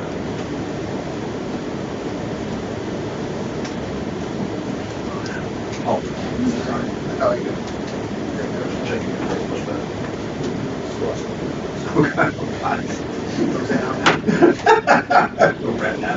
That episode up. All right. Hello, my name is Stephen Wireman, and I am the director of Throughly Furnished Ministries. Have you, as a young person, Now, just for when we're shooting the interview, just slow down. have you, as a young person, maybe between the ages of 13 to 18 years old, been at a camp or youth conference, maybe even listened to a pastor in your church, hearing a missionary present his ministry on a Wednesday evening, and all of a sudden, you feel something. A pulling, a burden for what that person is speaking about. Maybe it's a burden for missions or teenagers. Maybe you feel the desire to be a pastor, a Christian school teacher. Pause. So, who's the hero? The kids, yeah? You guys are the hero, right? The young people. Now what's he doing? He's laying out the problem. He's laying out the problem that they struggle with. Okay. Then you made a decision. I'm going to do whatever God wants me to do.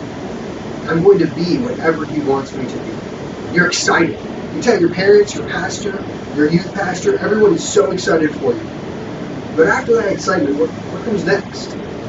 We have seen over and over again that a teen that's on fire for God can slowly lose that fire due to a lack of excitement over the next couple of years of their life. Pause.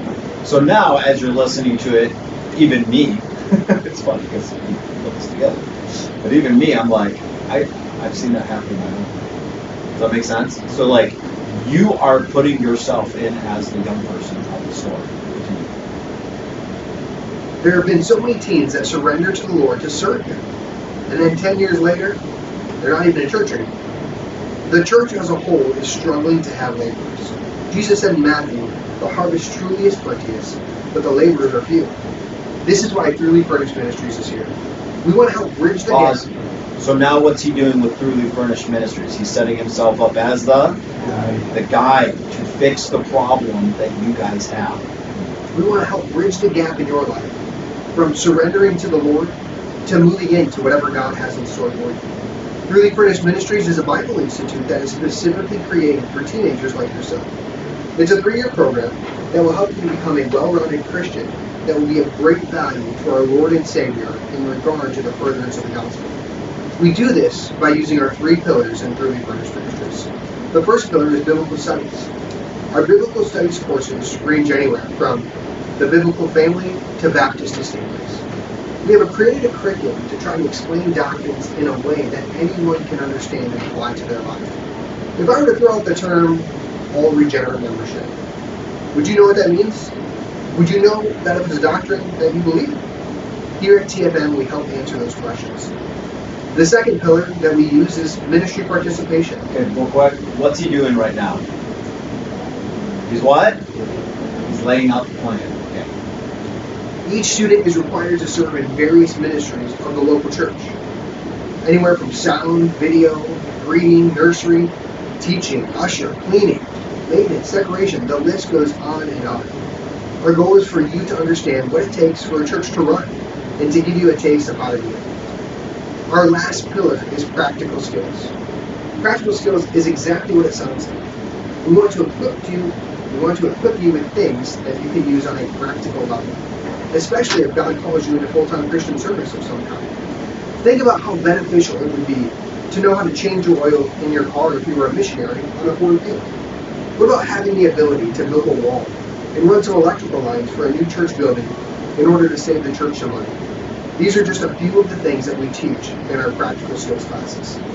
Imagine what God could do through your life if you were to join TFM and apply what God would teach you through this program. Maybe He will use you as a pastor or missionary. Wait, what's he doing now? Call to action. Nope, he's casting vision. Okay? Start the vision part over. Imagine what God could do through your life. Imagine, right? Imagine yourself, where God has you. That's the vision, right? We're looking at the vision. If you were to join TFM and apply what God would teach you through this program. Real quick, pause. When you cast vision, what does that do? What's the great thing about casting vision? You create the person to become involved. Yeah. What are you going to say? There's no price on vision. Vision's free. It's like exciting. I think about politicians. Politicians are always trying to, if you elect me, this is what the country could look like. And someone's like, yeah, that's something what I don't want to look like. But that's what they're trying to do. They're trying to cast vision. They're trying to give you an idea of the way things could be and get you excited about the future. Maybe He will use you as a pastor or missionary. Maybe He will use you as a layman in the church that runs a ministry. Maybe God will take you to the mission field and through you impact an entire country for the cause of the gospel. We believe that TFM gives every teenager an amazing chance at finding out God's plan for their life, and here you will get the support you need to help make that a reality. If you want to learn more about TFM, please visit our website at Call to action. TFMChelsea.org or call us at 517-395-5119. We would love to answer any questions you may have. We cannot wait to meet you and help you achieve all that God has created you. There it is. So you saw the process as you were to walk. Who wants to sign up for TFM? Yes, it sounds amazing. Okay, so what we're going to shoot, we're going to shoot that interview, and then also we're going to shoot what's called B-roll. Now what B-roll is, that's a technical term, but B-roll is, A-roll would be the interview, B-roll is going to be video clips that support the main message, okay? And it just keeps a movie from being boring. Here, let me kind of pull up. This is only a 3-minute video.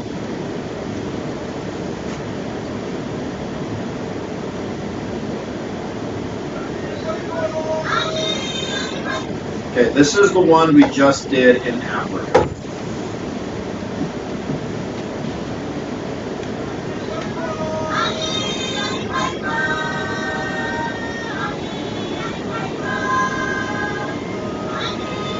First shot's called an establishing shot. It kind of shows where you're at.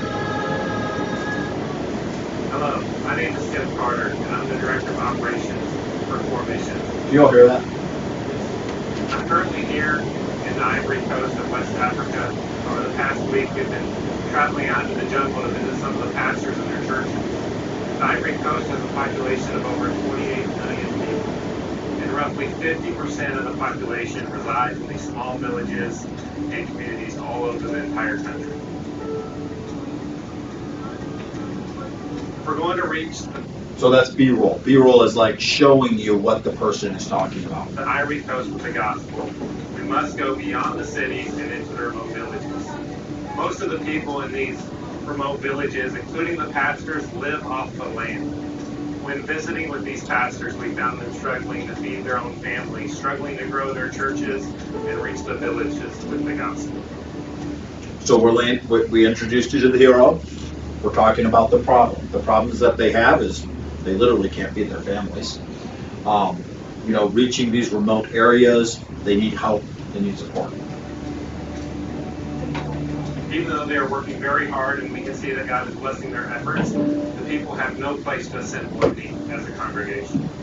While here in the Ivory Coast, we have met with and interviewed over 30 national pastors from these villages and tribes.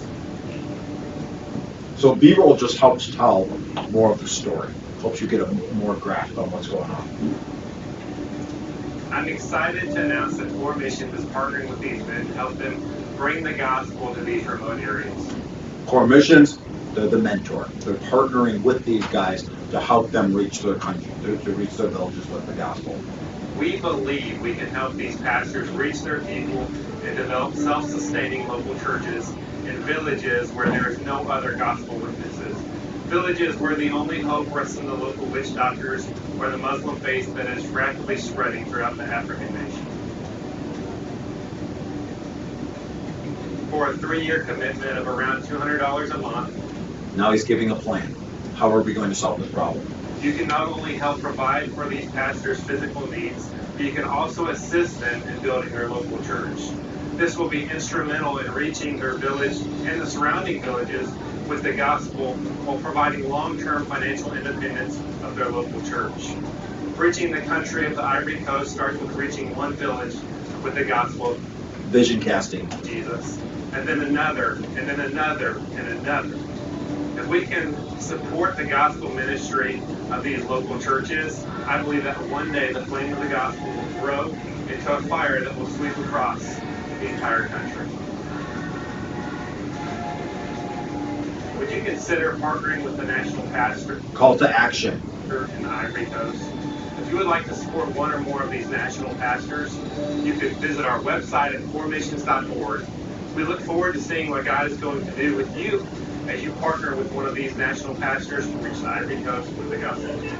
There you go. 3 minutes, we were able to run through the entire structure. You can also do that in 7 minutes. Okay? You just take longer for each section. Or you can take 2 hours to do it, which would be a movie, right? I'm not that good. I can't keep your attention that long. Okay, now I'm going to show you when I travel. This is an amazing place to be in this day and age. I am literally able to take all of my recording equipment with me. This is my bag. I try not to break everything. It happens. This is my bag. I'm able to fit everything inside of this backpack. And I've worked really hard because just like we talked about communication as a tool, these are all tools. And guess what? In the camera world, they're constantly trying to sell you new tools. And guess what? Sometimes they get me. I realize I didn't actually need that tool. It just seemed like it was going to be a lot cooler than it was. So I've worked really hard to get down my bag into a more manageable place. So I'll show you what I take with me whenever I travel. Obviously, I always take my camera, and then I take lenses. Now, I did not bring my big Mamba Jamba lens with me. It's called a 70-200. It's about this long. I always take that with me when I go to countries because it allows me to get close to what's going on without me being close to them. Does that make sense? So they will not feel like I'm like, you know, like that feels weird no matter what country you're in when someone's doing that. That's not just America where that feels weird. Okay? So, but if they're talking in the back and I'm right here, now you guys don't feel intimidated, right? If you are just interacting and talking with each other. So I'm able to get close and get what's going on without being all up in your face. I didn't bring that lens with me. This lens is called the 24-70, so 24 millimeter would be wider, 70 would be a bit closer. I brought this one for me for the interview. I rarely bring this one, but this is replacing my big lens since I didn't really need my big lens. This would be very, very wide. So this, like for example, this shot, I couldn't have gotten, where are you at? So right here, this is my zoom lens And roughly to get that shot, right? I'm getting up on that action without them knowing I'm there. Let me find a wide shot. So right here, this is like, these lenses are too zoomed up to get shots like no other gospel witnesses. like that right there. Villages were the only That was actually a very tiny hut, I guess you could say. hope rests in the local witch doctors. So with that, this is a very wide angle. So this is the way I want you to envision these. And this is why you have different lenses. Okay? So this one, everything here I am getting. This one is here to here. Okay? This one is here. So it gets more and more narrow. The thing I love about these lenses, the zoom lens, because I'm a huge zoom lens person, the reason I love zoom lenses is it makes the background very blurry. And it looks just real nice. So you see how that background is kind of all blurred out? What that does is two things. One, it shows you that it's a quality video. Two, it really focuses your eye in on what you're supposed to be looking at. Does that make sense? So as the filmmaker, you are telling people what to look at by what you're focusing on. And then people automatically look there. So obviously, the filmmaker, whoever's shooting, wants you to focus on whatever is being focused on. Like, obviously, those kids in the front, because they're in focus and everybody else is focused in the background. Now, you could focus, I could have focused right here and zoomed in a little bit, and guess what? That's what you would have noticed, because he's in focus and these guys would have all been blurry. So that's one nice thing about that depth of, it's called depth of field, it's a technical term, but it's like what's in focus and what is blurred. The more blurry background you get, the more expensive the lenses get. Okay, and I'm not going to jump into all the technical terms on that, but that's why we have 3 lenses here. that we'll be using. I might not even need this one, but we got super wide, wide to medium, narrow. Okay, so this would be that type of equipment. Then I take this and I screw this right up here. This is just going to help me hold the camera more steady compared to just trying to hold it like this. You see how you can shake? Holding it like this can just help you get, like. So a lot of times, I brought this today. I'm not going to use it because I don't ever take this with me on trips because it's just too big. This is called a gimbal. This helps you get smooth shots. But everything I do on these trips, I'm going like this. Like I'm just thinking right now. So I'll flip out my screen. Let's say you were the focus. I'm going to have her looking up, and I will have her face in focus as she's watching the class, and I'll kind of move like this because I want to add movement into it. So if every shot is just not still, it's like we're adding some motion into the shots. And I'll use myself as a slider. So like a slider would be like what your camera goes on and it slides back and forth. I'll just do it with my legs, and I'll move like this back and forth. That's pretty much what I do when I'm on trips. Okay? So I got the handle. Then for the interview, Stephen, go ahead and come up here. We're going to hook him up to a lav mic.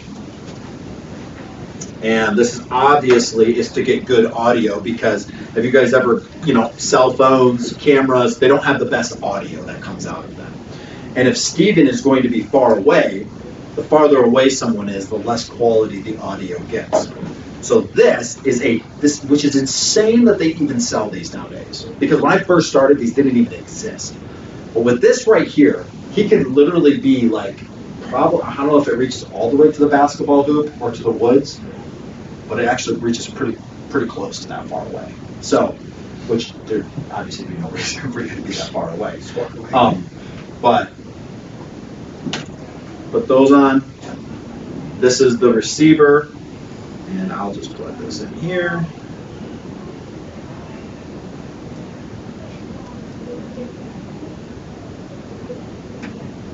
Go. And this is nice because this will plug directly into my camera so that it will record all of his audio right onto the camera, so I'm not in the video program trying to line up audio and trying to line up the video. That is like literally so annoying. And you have to do it sometimes, but it's nice when you don't.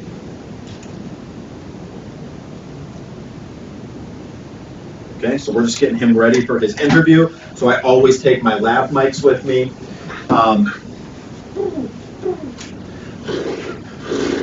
Mama made me mess my M&Ms. Okay, ready? Yeah. All right. Bubblegum. Okay, this is the drone I always take with me. It's called the DJI Mavic Air 2S, Air 2S. Love this drone. I just upgraded recently and got a remote with a screen on it. Normally I take a screen that I put my phone on. Sometimes when I'm in these countries and I have to get a shot, I literally have sometimes 5 minutes to get a shot before we have to leave. Or there's just some pretty sketchy situations where I've had to try to get drone shots. The point is, for me, it's just worth it. The faster I can get the drone up in the air without having to be clunky with things, the better for me. Okay, so I ended up getting that. And then this, I don't use this all the time, but this goes on the front. Like if I'm just going around getting B-roll, this just helps get a little bit better quality of the B-roll. Then we got this. This is just an extra little light for if we're in a situation where we need some extra light. You can do blue. I know, isn't that strong? Here, blue.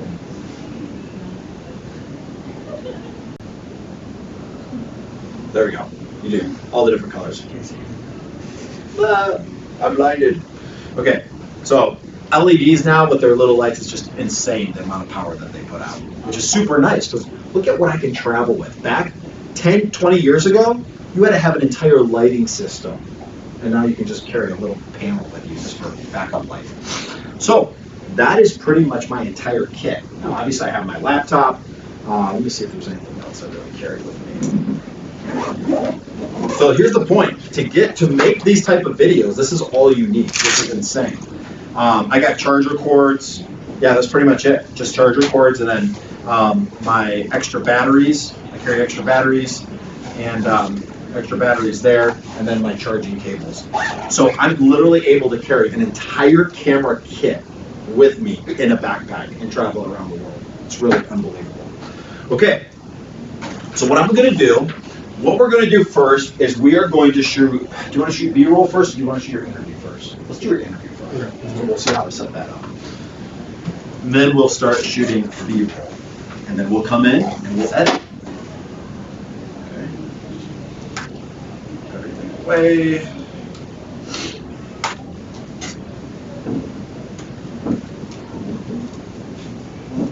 The thing that you always want to do is stay nice and organized. Right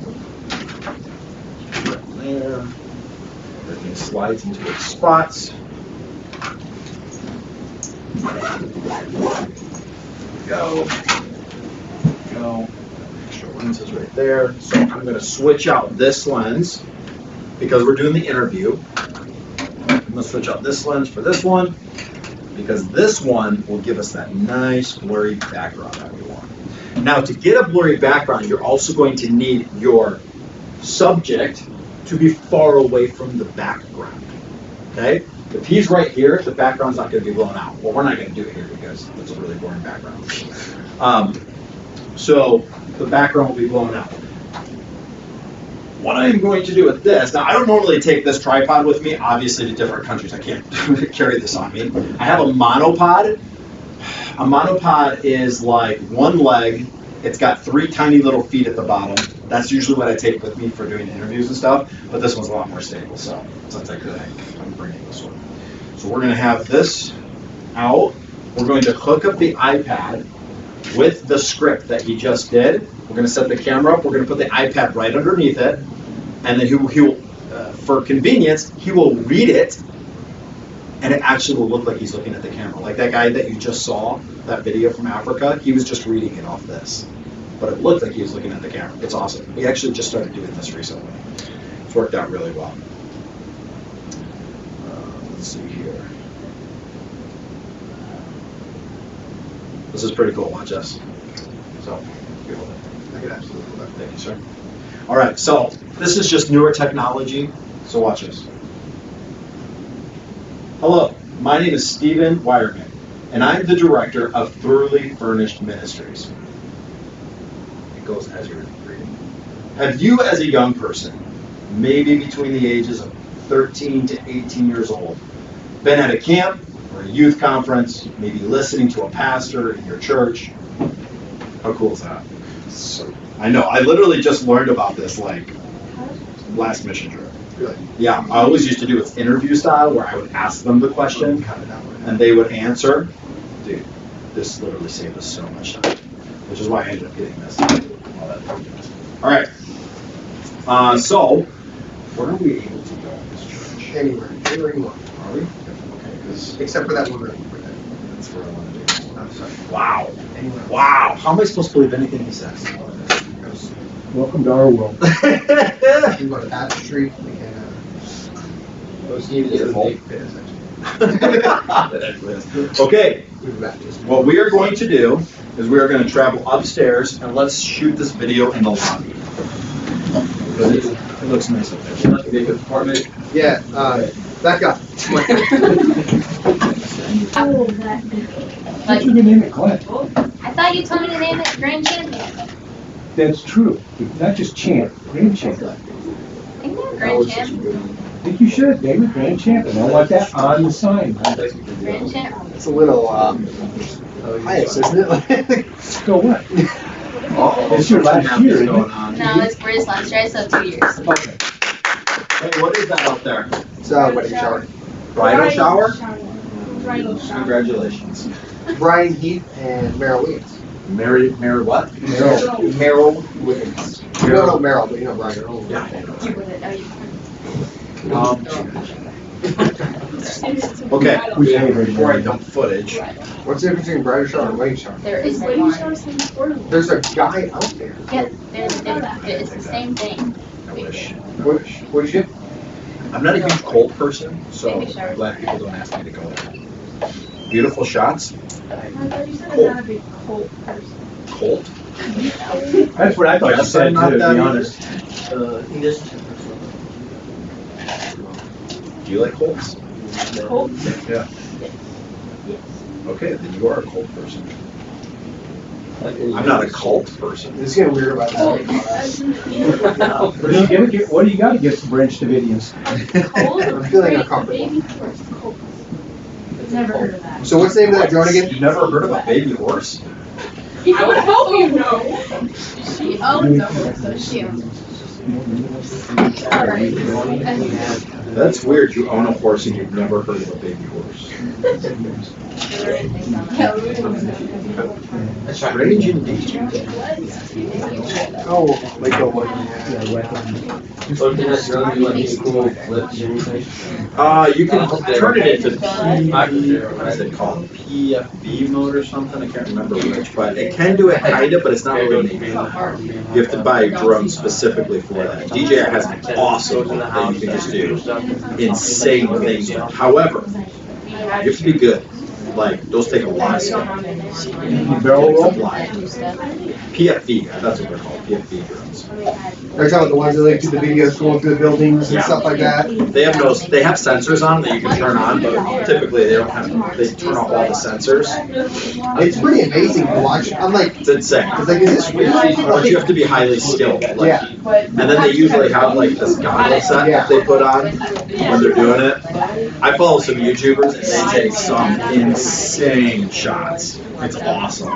But they have also crashed it quite a few times. Yeah, It's happened in this church.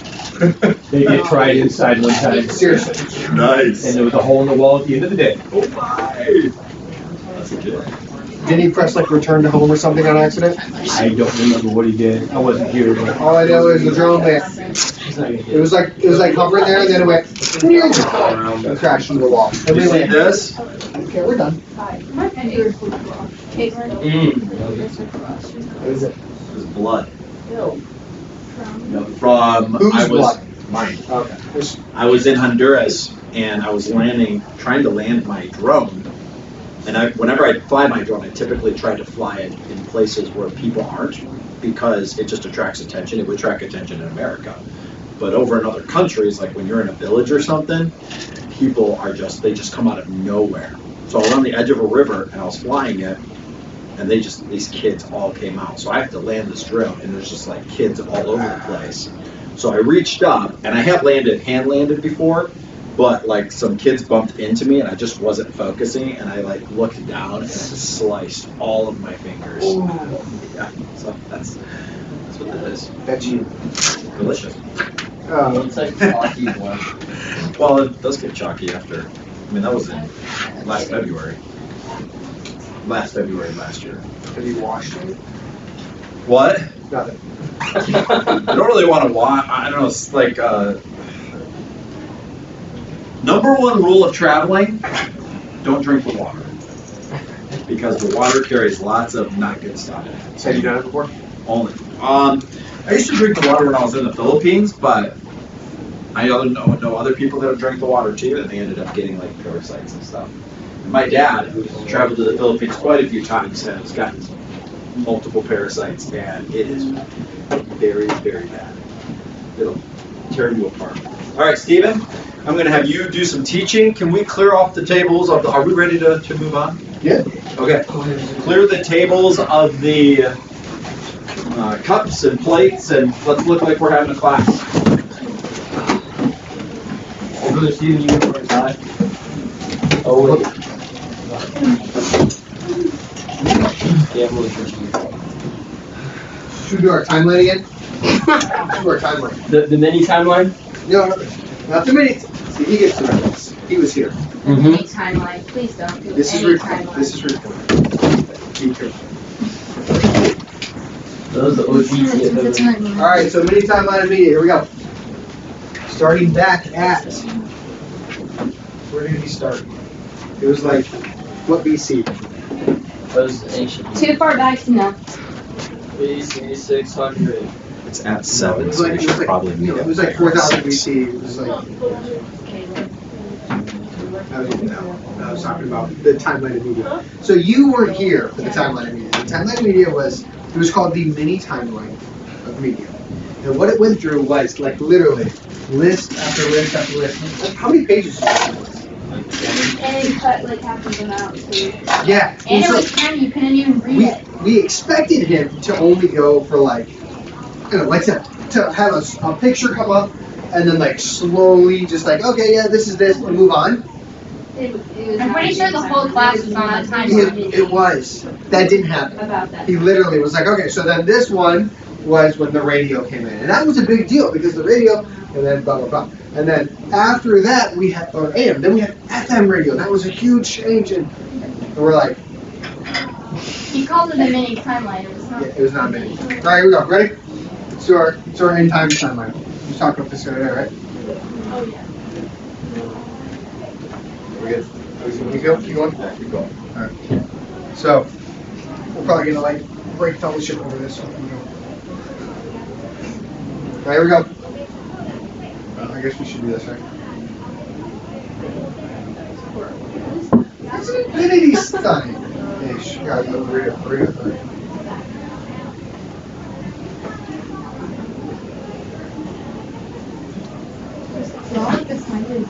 God? Who said that? Thank you so much for that, Shane. I had no idea what the sign was saying. All right, so we start here. What do we have here? Very beginning. This is the beginning. This is the Creation. Yeah. Okay. So we got creation.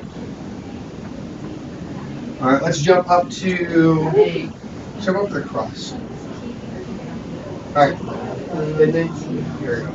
It's like a song series. All right. So when does the end times go from until and blah blah blah? The tribulation into End times. Yeah. End times. Oh, from John the Baptist to End times. Like after the rapture? End times. Remember, it's not an Millennial. event, it's a period of time. The last. the end of time. It starts from the birth of Christ, from what we can tell in the Bible, at least the birth of Christ, because it says he was born in the last days. And it goes all the way up into the tribulation. No, this is the end of tribulation. What's the end of the tribulation? The millennium. No, that's when it starts. No. What else happens? Nope. Don't look up the picture. Yeah, well, yeah, that's same time. I guess that happens like right here. What happens during that second time? The earth gets destroyed and something. The battle of something. Battle Armageddon. There we go. 17th guess was the right one. Good job. Okay. Arm. Did I say arm? Yeah. All right. So before that, what? 7 years previous, what happens? The rapture of the church. What starts? Tribulation. Yep, 7 years tribulation. Good. All right. So millennial reign lasts for how long? Nope. Millennium. First time mentioned, right? It's happened like maybe 3 times. End of millennium. I do feel bad. The first time that we did this timeline, he was like, that! No. Oh. That! No. Oh. Oh. No. Oh. Alright. So after the 1,000 years, what do we have?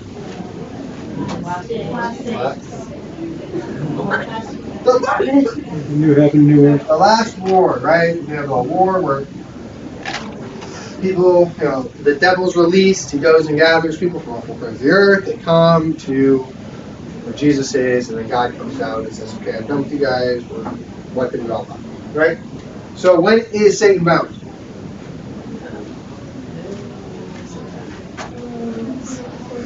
That's a good question. When is Is he Satan rolling bound? like the last one? Bound. At the end of the last war. No. before the last war. During the last war. Sometime in that time, the end of the tribulation. 1,000 years. He's bound for this 1,000 years. Satan is bound. The kingdom is established on the earth, right? And he's reigning during that time. Does that make sense? Not Satan. Yeah. Jesus. Good? Yeah, you good. Thank you. Cliffhanger. Wow. Clearly, we really needed to repeat That is a story that was not completed. Wonder what happened. You'll never know. Well, see, when does Drumster come into play?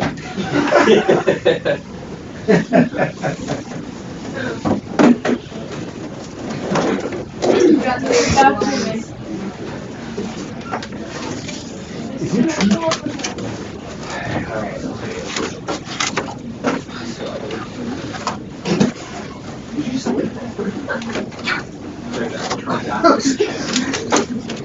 And like this.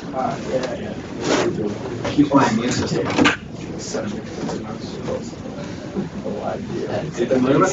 familiar with DMX.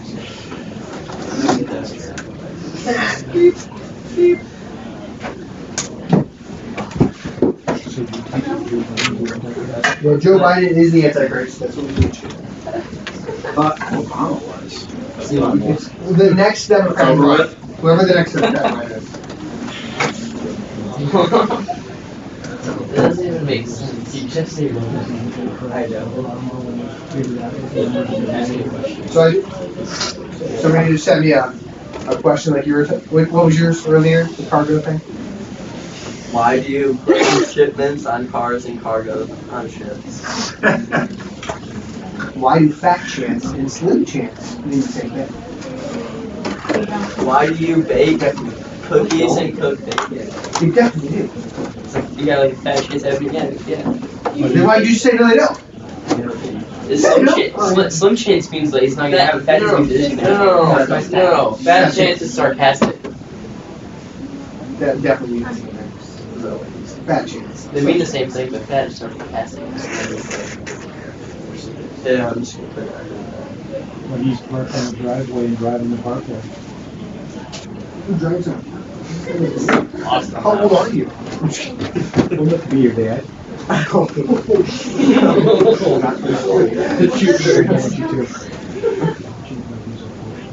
Wow. If you drop a bar of soap, Sorry, is that not on? around, does the soap get clean? Does it work? No, does the soap get Does the soap dirty? get dirty? That was really good, man. So good, That was really good. Yeah, you know, that was so good, but not quite. I don't know. Why do we sing hymns and not hers? It's racist. Sexist. Close. That's the wrong.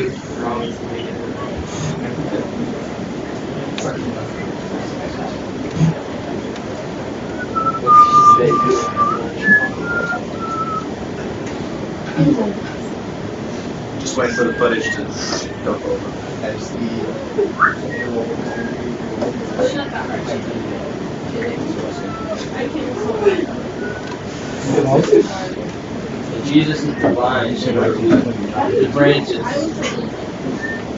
What else? What do you call These are someone? solid. What do you call someone who only believes 12.5% of the Bible? Tuesday? What do you call someone who only believes in 12.5% of the Bible? An atheist. Oh my 8% of the Bible. god. That's like Baptist bubblegum rapper jokes. I'm just waiting for the footage to dump, guys. Oh yeah. I love black and What you guys think? What happened to all the Philistine gods? They gone. I think we'll show it around. I'm just gonna forget I heard that. Hey, that's my favorite one. I'm gonna forget I heard that. Who was the shortest man in the Bible? Oh. I'm just The shoe height. Yeah. Who is the second shortest man? You. Nehemiah. What kind of cars did they drive in the Bible? Where is the first cup of coffee? You can't. We're all in one accord. Oh, You said okay. That was in the Curate King place. I'm just gonna forget I heard that. Yeah, Curate. What's it called? What sport was mentioned in the Bible? Baseball. And this is one. Yeah. Who came up with that joke? Yep. We told it more than once in the church. I'm sure. This is not like. I'm sorry, it's not H2I2. Hey, who is the only man to ever have no No, parents? not me. Joshua, son of Nun. Yeah.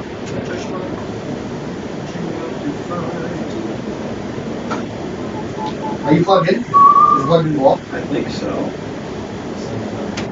Some plug-in for Computer turned on. What was Noah's wife's name? What'd you do, Ben? What it says it. I don't know. Jody Hart. That. Jonah. Jada, you can laugh. It's fun. It's an oldie, but it's a goodie. You guys remember when Eutychus fell out of the window? Don't say that. Eutychus too froze his face. Wow. So don't worry, the window is painless.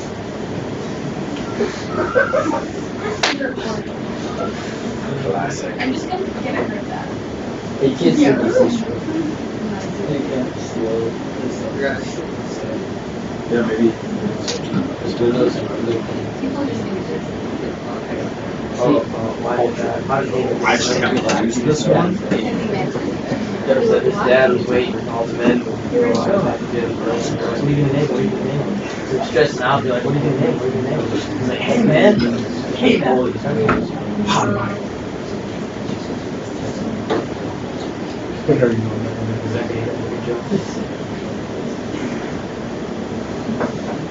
It's coming. I'm very you and my wife.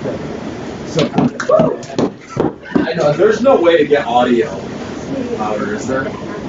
My computer. Not easily. You could put it. You could run the audio through that. It's got a speaker. Okay. I don't know if, I mean, let's see if it works. I have a question. Turn the volume. Answer. Why? You say like ice, right? Okay. You say like ice, right? Ice. You like ice, right? Yeah. Then why isn't it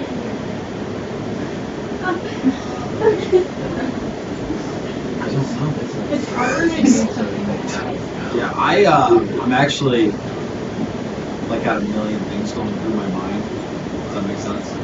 So sometimes I just forget things. My wife drives my wife crazy. I got another question. Answer. Leave the man alone. Do you do the story about the room? Did I what? Do you do the story about the room? What's the story about the roof? Never mind, okay. Ah! That's your knee slapper. I'm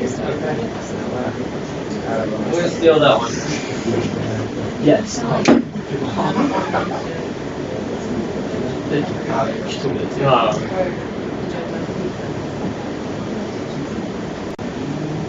Look at those drone shots. And that nice.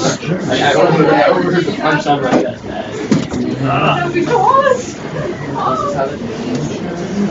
You guys see that good looking guy? Can you make him look skinnier? Suck that stomach in a little bit. here. That doesn't need it in the front. I'm a video editor, not a miracle worker. Really? I just realized, you and Mike Gatsby look a lot alike. I thought the same thing earlier. Steven, will I help you? She's just saying. How much do you pay her to say that? Hey, who's it? Oh, it's what Mr. Steven didn't pay me because I'm still waiting on signatures. Is that all it takes? If I buy you a sneaker, I don't you want? All right, are we ready to get going on editing this video? We're so. Yeah, we're getting the audio going through right now. You do? Let's see. You might have to select the Epson as the output. Next phase, Mr. Steven. So where do I, So up at the top where you got your control center, there? Why don't you to just? the right, to the right. Okay. I can't see it now. Remember his option is interesting. Oh, it is. Sorry.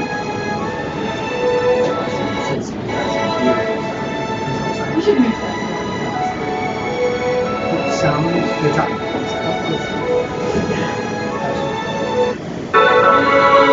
that's good. It's louder out here. Yep. It's not the most beautiful sound. Yeah, no, the quality is pretty pretty. But at least we can hear it. Okay. Video editing. Woo! Yeah.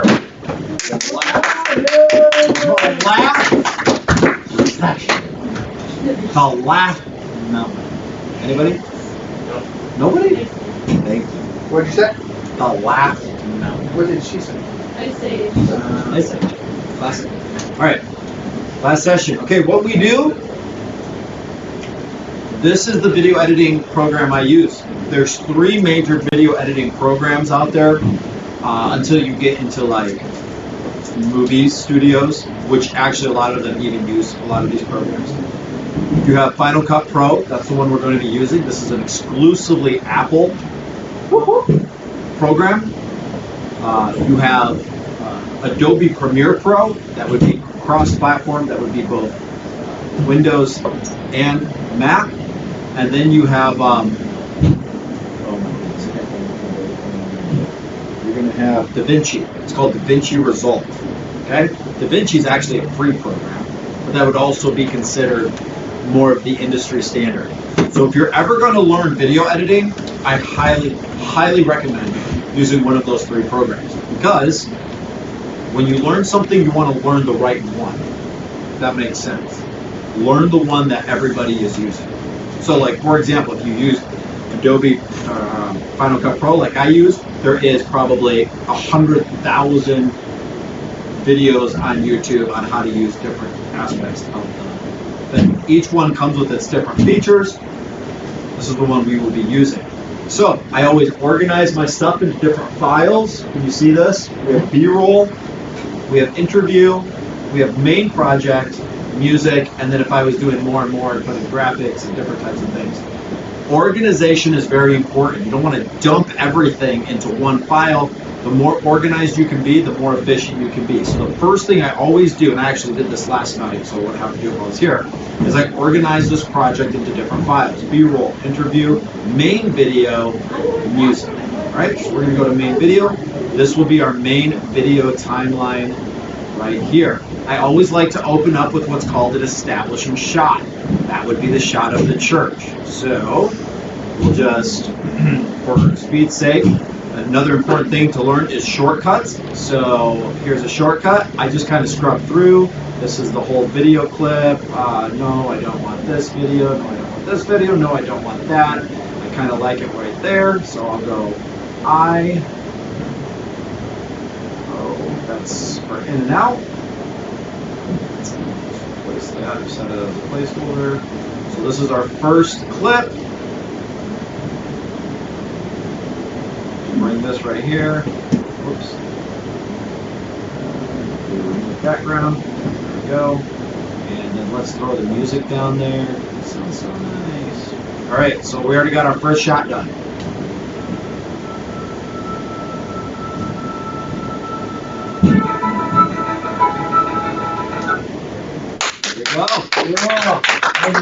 So it has begun. So it has begun.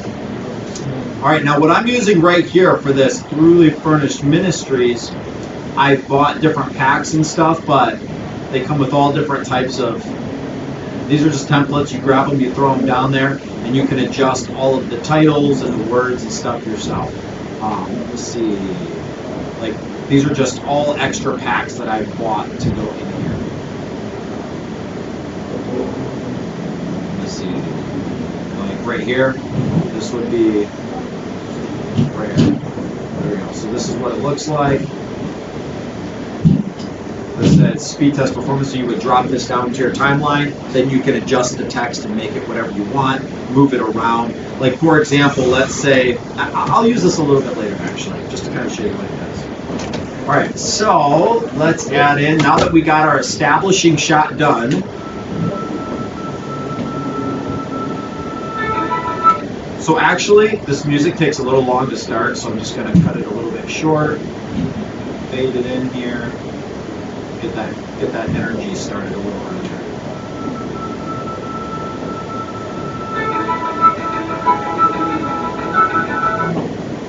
Put that down to there, because that's enough of that. And then we will start off with our interview. Okay. Yes. It looks like he's in trouble. He got called to the office. Okay. Just kidding. Where am I? No. What? Got back in the office. Whatever. Hello, my name is Stephen Wyman, and I'm the director of Fruity Furnace Ministries.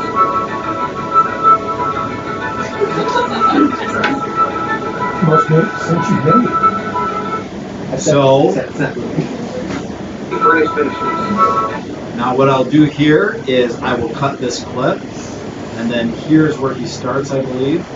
Have you? So then I'll just take this, I'll drag it up to there. And then, this is a great tip, and this is why I like shooting in 4K. Let me come up here a little closer and cut this again. And now I'll take this clip right here. So you see how this kind of looks jumpy right here? Have you, as a young person? So that looked like jumpy. Does that make sense? Like that looked unnatural. So what I'll do is I'll come up here. And this is like a great, I don't remember where I learned this from, but we'll just come up here, we'll scale this a little closer. And when you shoot in 4K, you're editing in 1080. I know that sounds kind of technical, but it allows you to do these type of things without losing quality. So here, we'll just tighten this up a little bit. Now watch this. I'm the director of Fruity Furnace Ministries. Have you, as a young person, maybe between the ages of... So there we had all of that mess up, and you can't even tell. Because when you change, now if I didn't change that camera angle, he would go from here to like over here. But when you change and you push up on it, you can't tell that they've changed. I don't know what it is about our brains, but you just can't tell that they've changed. So whenever I punch in and out, a lot of times it's to cover up for like a mistake or somewhere where we goofed up and I had to take two areas and bring them together. Or maybe if I'm editing and some of the stuff you talked about, as I'm listening to it, I'm like, I feel like we could pull that out because it's getting a little wordy, a little lengthy, and let's just cut out that section, bring these two sections together. I would bring one of those punch in, punch out scenes together. The director of Fruity Furnace Ministries. Have you, as a young person, maybe between the ages of 13 and 18 years old, been at a camp or youth conference? Maybe listening to the pastor of your church? Here. Okay, so we'll just cut out, this is a perfect time, we'll just cut out this dead space right here. For your church, area missionary present. For your church, area missionary present his ministry on.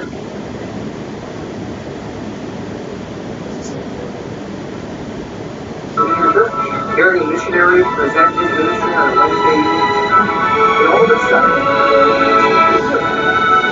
So obviously this music is too loud. So kind of look at this music here. I'll kind of show you. Let me see if I can make it taller.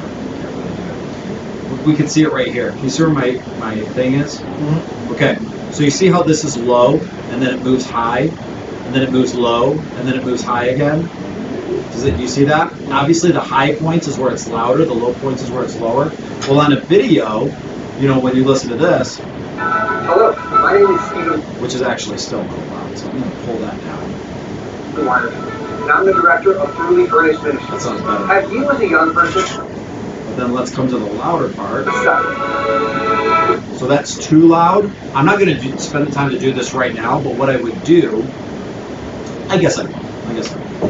What I'm going to do is I'm going to actually lower these high points so that the audio the music's not too loud while he's talking.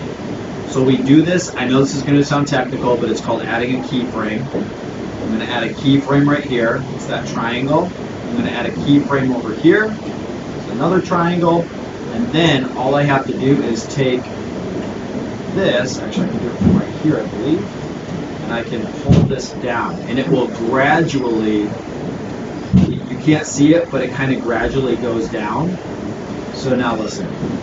Hearing a missionary present his ministry on a Wednesday evening, and all of it. So before that was a really loud point, and now I brought it down to kind of balance it out so that the music stays consistent, because we have, the most important thing is hearing him speak, not the music. The music is just adding to it. Hearing a missionary present his ministry on a Wednesday evening, and all of a sudden, it's beautiful. Totally. Right, to cut out these dead spots. Just pull that in. So this is a thing I like about Final Cut, is that it's got what's called a magnetic timeline, and that means that the clips on the main timeline always stick together. They never separate to empty spots. This helps with cutting down the main timeline. It just cuts it down a lot sooner. I don't want to spend too much time talking about that because I know that's getting technical, but we'll just kind of cut out all of these dead spaces right here just to try to make the video go a little faster. Wednesday evening, and all of a sudden, it's beautiful. Holy. Now, I'm not going to jump back and forth there because I'm going to add in B-roll to cover up some of those mistakes, if that makes sense. So the first thing I always do is I go through, I edit the interview, then I'll go through, add in the B-roll, and then I'll go through and add in the punch in and punch out according to where I need. Because I don't want to spend the time doing the punch in and punch out here when I'm going to have B-roll over top of that covering up mistakes. So B-roll both adds to the story, but it also covers up mistakes in the main interview, if that makes sense. Yeah. And all of a sudden, it's beautiful. It's holy, reverting for what that person is speaking about. That, taking this just a little bit. Maybe it's the word for missions, for teenagers. Some of his pausing too was the fault of the teleprompter. Maybe you feel the desire to be a pastor. It's good when you're doing programs to learn keyboard shortcuts instead of like trying to go and find the tools, if that makes sense. So instead of going up here, clicking that button, going down to cut, cutting it, coming back up, going back to select, I just know it's Control B to cut a clip. Because you don't want to just be able to edit video and do these things, you want to be able to do it quickly. Because as you get older, you have more responsibilities. You can't spend an entire day editing a video. You have other responsibilities. So when you get older, it's not just about getting good at stuff, it's about getting fast. So sometimes when I'm on the way back from a mission trip, at a layover in a country, I'll go to some seats and I will sit there, and if it's like a 6-hour layover, sometimes I can have my entire video project done before I even get home. Actually, a lot of times I have it done before I even get home, depending on how many layovers I have. So that's good for me because when I get home, I still have all my pastoral works at the church. I have my family I need to deal with. I can't just come home and spend a week editing a video. I got so many other things to do. So you want to be both good and you want to be fast. You want to be efficient. Christian school teacher, pastor's wife,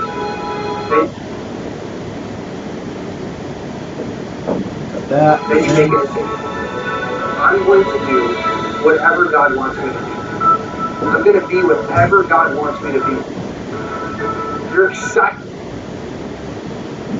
I'm not going to take out like every single pause because then it starts sounding unnatural.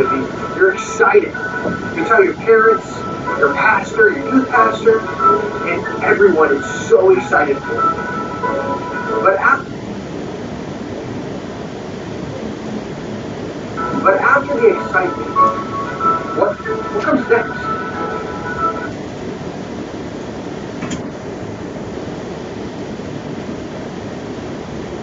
What we have seen over and over again is a team that is on fire for God can slowly lose that fire. So you can hear that music's getting a little loud again. But after the excitement, I'm just going to cut it right here. I'll add another one of those keyframes.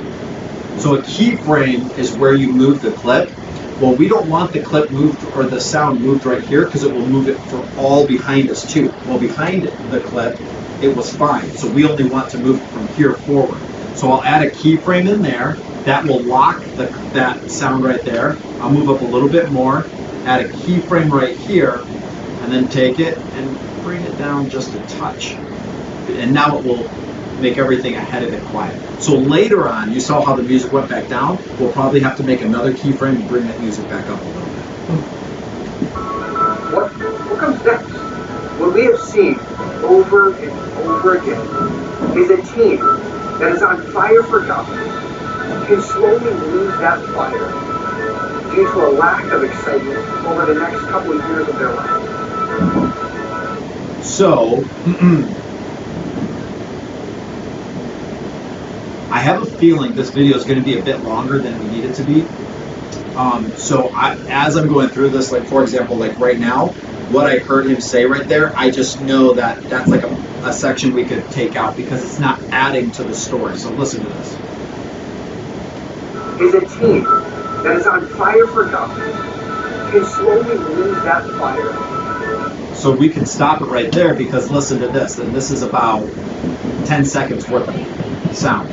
Due to a lack of excitement over the next couple of years of their life. Now that does add to it, but we're trying to get this video down as short as possible. So what I do in my first edit is I go through, I edit the whole thing, then I start cutting out what I call fluff. It's things that are said, like for example, you saw that one to Africa, that was only 3 minutes long, we were able to communicate all that. The video that was actually done was more like 15 minutes long. And we cut, because we're like, this isn't adding, this isn't adding, this isn't adding, this isn't adding, and we get it down to about 3 minutes. Now, let me ask you, are people online more likely to watch a video that's 3 minutes long or a video that's 15 minutes long? 3, okay? If you are on YouTube and you get somebody to watch a 15-minute video, you are a great YouTube channel. Like, you are like the top, okay? Like one of the top to get people to watch a video that long. It's just where we are. So, however, and I told this to Stephen, it depends on where we're at. Because if Stephen is traveling to churches and presenting this, then I have no problem leaving all of this in because he's showing this in church and we're the people, they can't go anywhere. They literally have to sit there and watch it. Does that make sense? So we can have it a little longer if we're doing this as a presentation. If this is meant to be online or to show people quickly, we've got to cut the fluff to get down to a pretty reasonable amount of time.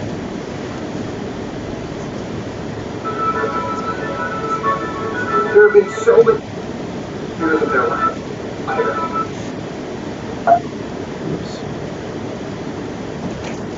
So look how much footage we were able to just get rid of. Can slowly lose that fire. There have been so many teams that surrender to the Lord to serve Him. And then 10 years later, they're not even in church anymore. The church as a whole is struggling to have members. Jesus said in Matthew, the harvest truly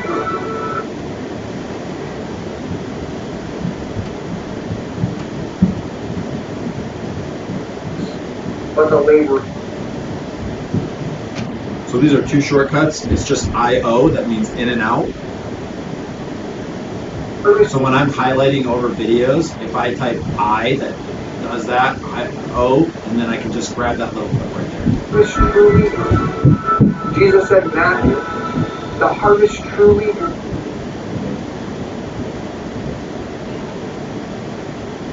Jesus said in Matthew, the harvest truly is plenteous, but the laborers are few. All right, we got our first section edited there. So this is going to take, to edit this whole video will take too long to all of us sit here. So what I'm going to do is I'm just going to edit this section, add in B-roll, and kind of show you all of this because that was just one of like 5 sections. And we're already, this far into it. It'll probably take too long. I am going to edit all of this and get you the final version. But just for you guys, so you're not just sitting here watching the same thing over and over again, let's go ahead and add in B-roll. So this is what I would do first. This is what we got so far.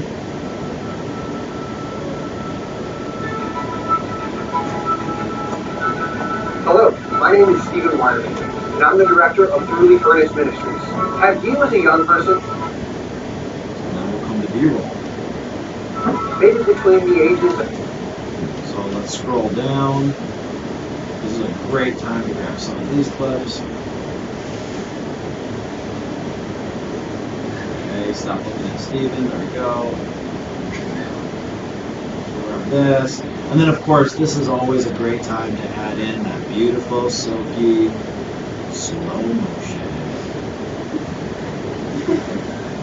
This is what I love about slow motion is you can shoot a very short clip and turn it into a very long clip.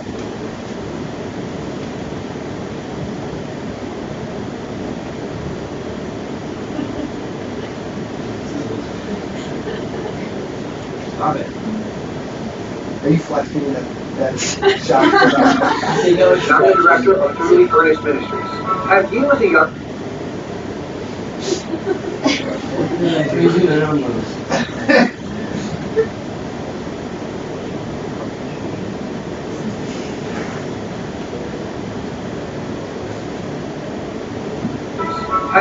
young person, maybe between the ages of 13 and 18 years old? Whoa! Shut up.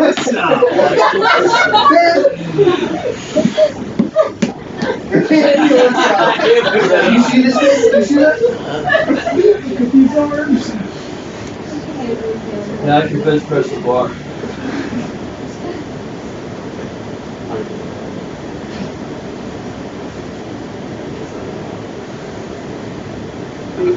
The ages of 13 and 18 years old, been at a camp for youth conference. All right, I'll go through here and get more flattering footage, but Good luck.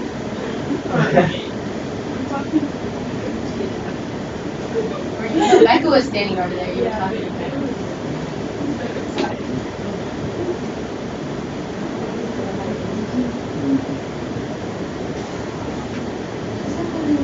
The ages of 13 and 18 years old, been at a camp for youth conference.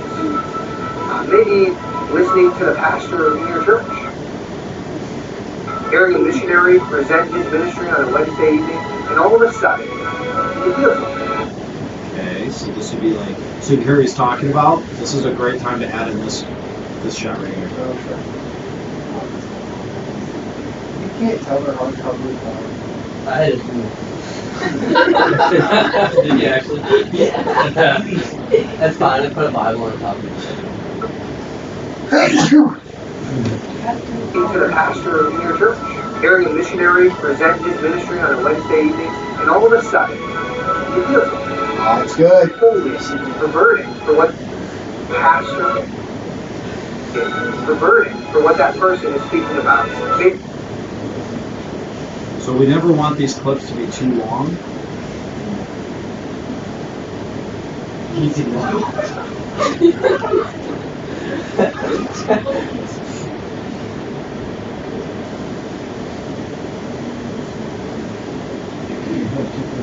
And all of a sudden, you feel something. Holy, perverting for what that person is speaking about. Maybe it's a word for missions, or teenagers. Maybe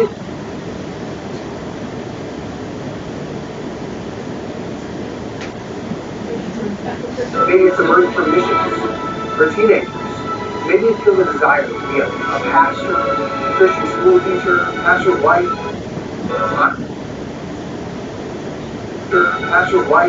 then you make a decision.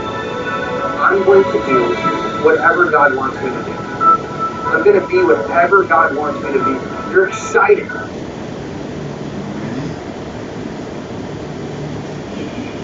So a disadvantage of today compared to like if I go on a trip, I have a week to get footage. We had like just a little bit of time, so we don't have a ton of footage to work with. So I'm trying to think of how to add.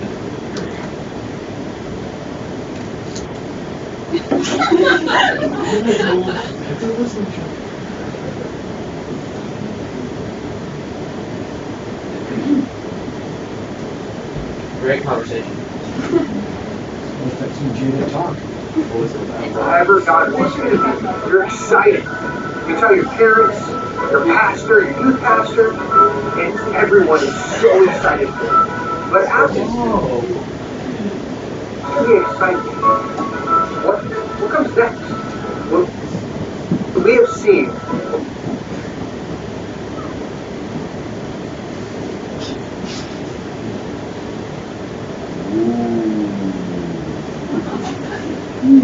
Unnecessary. You can mean that. Get pretty close to the bald spot. You can't see it from over here. What we have seen over and over again is a team that is on fire for God.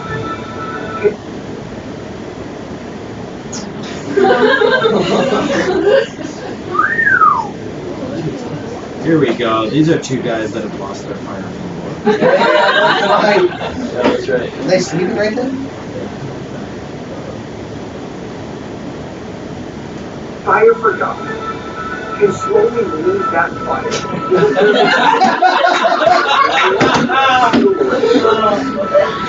That's awesome. That's great. They're not even in church anymore. We should have winked at the camera. They're not even in church anymore. Oh, guys, come on. In the magazine. 15 years later, they're not even in church anymore. The church as a whole is struggling. Okay, so this would be a good time to add in the B-roll of the church.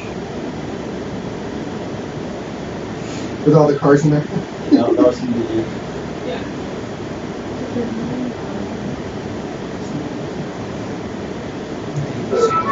Is struggling. The church as a whole is struggling to have laborers. Jesus said in Matthew, the harvest truly is plenteous, but the laborers are few. Okay, so this is obviously one section that we would edit. This would be a rough edit of what we would do. Now, Good for us. what I'm going to do is I'm going to what's called color grade this footage. This is where we make the footage look a little bit more better, I guess you could say. When I shoot footage, I typically shoot what's called a flat profile, and that allows more flexibility on the back end when it comes to color grading. Color grading means you're changing the colors of it. So, I'll show you what I do is I come up here, I go to an adjustment layer, bring the adjustment layer down, I'll drag it all the way across. Now, an adjustment layer means when I make changes to this adjustment layer, it will make those changes to everything below it. Okay? So I don't have to edit each clip individually. I edit this, everything below it gets edited. The reason I dragged it across the entire interview is because it's the lighting changing for the interview, or the color changing. It should be the exact same. So if I edit all of the interview, it should all be the exact same, and I'm done, right? This is about becoming efficient. So let's edit the entire interview at one time. So I'll come up here, I'll come to my color grading. I will drop down the shadows, crush the shadows a bit, bring this up a little bit more, not too much. The midtone. And then I'm going to bring down the saturation of the shadows. Now, I come from a photography background, and so color grading footage and editing photos is literally the exact same thing. It's the exact same thing. I don't know how else to say.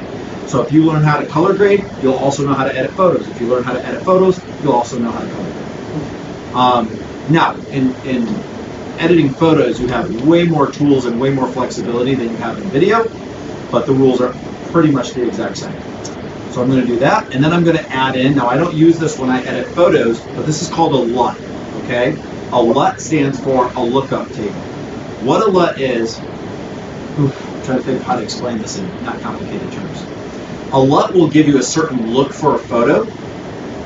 They'll do some of the editing things on the back end, and then you can adjust how much of that LUT, that lookup table, is applied to that footage. I'll show you that right now. So it's like a preset filter. Yes. There you go. That sounds good.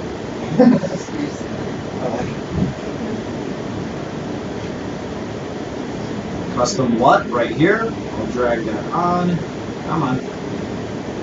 Made that in too. Alright, let's see here. I'll come up here. And then I will go to recent. Now this is going to look terrible to start off with. Okay? Does that look bad? Yeah. Okay, that's because it's at full power. And I'm going to make sure that's the line. I have my favorite.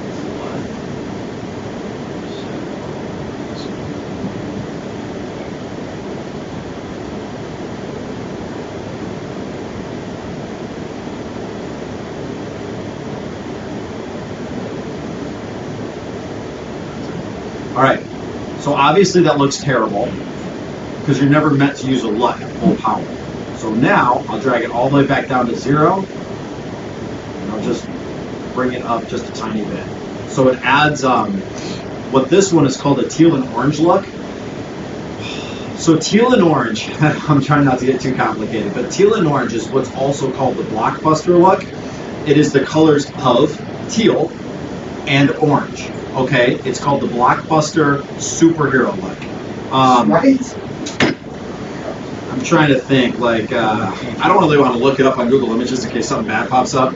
But if you think of most superhero movies, they use the colors of teal and orange. It's just something for you to think about if you're ever getting into it and looking it up. Look up the teal and orange look. So this is what it looks like without the LUT. We're going to bring this up a little bit, not too much, maybe like right there. Teal and orange is also a very appealing color to the eyes. And then I'm going to bring in a little bit more blue into the shadows, and that is because the auditorium is very yellow, okay?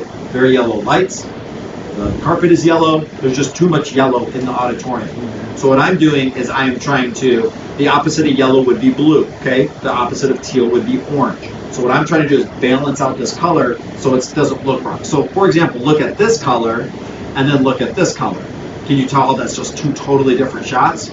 So our goal in editing and color grading is to try to make all of these clips look like they were from the same camera, look like they were from the same shoot, if that makes sense. So each one's going to be edited a little bit differently. Let's see here. So we'll just brush the shadow a little bit more, use a little bit more. The church as a whole. Okay. I don't hate this look, to be honest with you. So I think for right now we're good. So what I'll do, this is just the way I work, okay? So I just cut this as like a little piece off the end because I did a lot of my adjustments. So then I'll bring it over here to this, just so that there's continuity between this edit and this next edit. And then I'll make adjustments from here. So for example, in here, we don't need to add blue into the shadows because it's not as yellow in here. So I'll probably get rid of those shadows, the blue in the shadows. I might add in a little bit more of the teal and orange look compared to over here because there's so much yellow. We'll add in a little bit more here. Now, you'll see what this clip looks like. And so color grading just adds, it makes the clips a little bit more appealing to look at. Now watch it with the color grade, and then you'll see what it looks like without it. Can slowly lose that fire. There have been so many teams that surrender. See that? See how washed out and blah that looks? That's why you color grade it, okay? Color grading is an important part. So then I'll take this, and remember I said it's all about efficiency. So I'll take this, I'll copy that, I'll paste it over here, then I will look at this and be like, okay, there's too much yellow there, so I'll come back here. Actually, I'll come back here, pull this down. There's a little bit too much. Come back over here, pull that down into the shadows, bring some of that blue back. And I'm just, for my own eye, trying to adjust it so I'm happy with it. I think that looks good. So then I'll copy that, bring it over here, paste it in. There. Okay, so this shot is way too dark, so I'll come here, click it, bam, over here. I'm going to bring up the shadows a little bit, bring that a little bit, overall color, okay, that looks good. And right here, that looks pretty decent. Just bring the lights up just a little bit. So a big part of it is learning the software. Yeah. Learning the software and what the tools do. I'm going to delete that because over here, I just color graded that one, so I'll grab that one since this is in the same spot. And I'll come over here.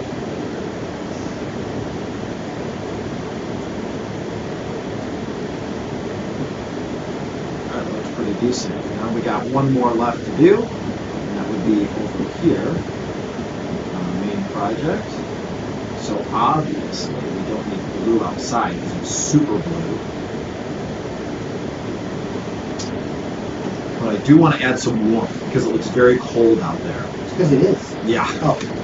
So yellows communicate warmth, blues communicate cold in color. So for example, if you were to watch a movie, whenever they're in Mexico, the color is always very orange and very yellow. When they're in like an FBI agent office, the color is always very blue and white because FBI agents and their offices communicate coldness, right? You don't think of, warm and fuzzy feelings when I think of an FBI agent. No, it's always very cold, and like when you're in a prison cell, it's very blues and whites and dark colors. When you're in tropical places, it's always oranges and teals and happy colors, okay? So yellow communicates warmth. So let's try to bring it a little bit more. I mean, we can only do so much because it actually is cold outside. Here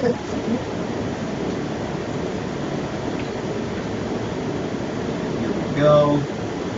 Bring this text above it because I want that text to be. So your adjustment layer, whatever's below it, will be affected by the adjustment layer. And then I'll come over here and then just kind of see once I drop it all the way down, and if I bring it up, what that we get. So this would be full blast. This would be 0. Just bring it up until it's a little bit more pleasing. And then since that's a drone shot, and this is a drone shot, I can just come over there, copy and paste it, and I'll get the exact same look over there. And to be honest with you, it's a little bit too orange, so we'll back that down a little bit.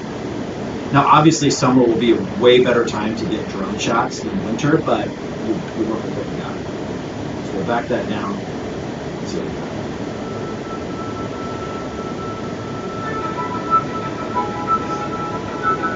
Hello, my name is Stephen Wyerman, and I'm the director of Truly Earnest Ministries. Have you, as a young person, maybe between the ages of 13 and 18 years old, been at a camp or youth conference? Maybe listening to the pastor in your church, hearing a missionary present his ministry on a Wednesday evening, and all of a sudden, you feel something. A holy, a burden for what that person is speaking about.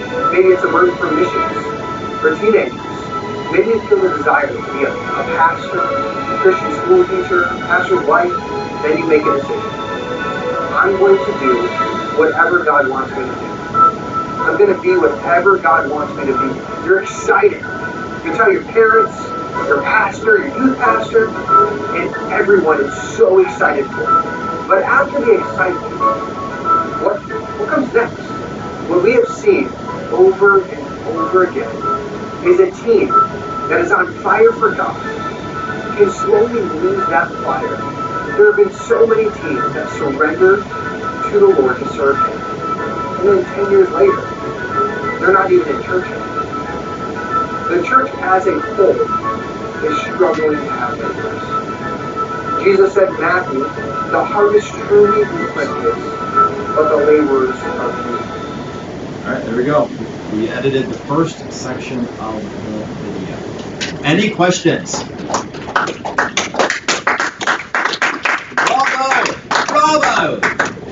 Any questions on that? When it comes to learning the coloring, is it just watching a lot of YouTube videos? So I would probably look up there's tutorials and stuff out there. The science of color grading. You know, that's what I would YouTube, is the science of color grading. I do know there are here's the thing, guys. There's access to so much online these days that are free. I have never paid to learn any of this stuff. It's all been through online learning, reading books, just personal study. There's incredible YouTubers out there that just have hundreds of hours worth of training on their different YouTube channels. Find people that are doing it well. Another thing that I do is I just try to copy people. You know, it's like I watch something and I'm like, that looks awesome. I'm going to figure out how to do that. I want my video to look exactly like that. So I'll shoot a video back when I started, I'll shoot it, I'll try to make it look as close to that as possible, and then I'll be able to say, okay, this is what I had to do to get there. Now I'll take what I just learned and apply it to my next video. Except it won't look the exact same. And then the more you do that, it's kind of like this. I can't remember who it was, but it was a famous actor, and it was an interview I was listening to. Like I said, I don't remember who it was. But he has such a unique acting style. And they were like, how did you come up with that acting style? And he said, he said, it's kind of strange because all I did was copy the people that I really liked. And in copying them, multiple different people, and taking the stuff I liked from each one, I ended up creating my own style that I didn't even realize. So don't be afraid to look at what other people are doing and say, how can I recreate that? And by the very nature of the different things that you're going to do and your different experiences and who you're learning from, obviously don't learn from one person, learn from a variety of people. The more you do that, you'll actually start creating your own style and your own flavor of video, music, really whatever you do, right?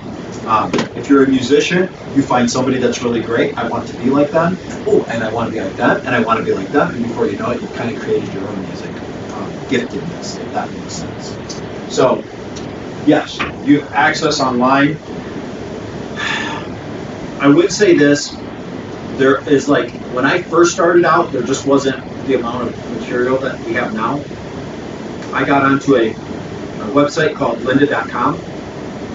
It's been purchased by LinkedIn since then, but there are hundreds and hundreds and hundreds of hours of training on there by very, very high quality training people, and I think it's like, I don't know, I think it's like $10 a month, something like that. There's other services that are subscription services that are $10 to $15 a month.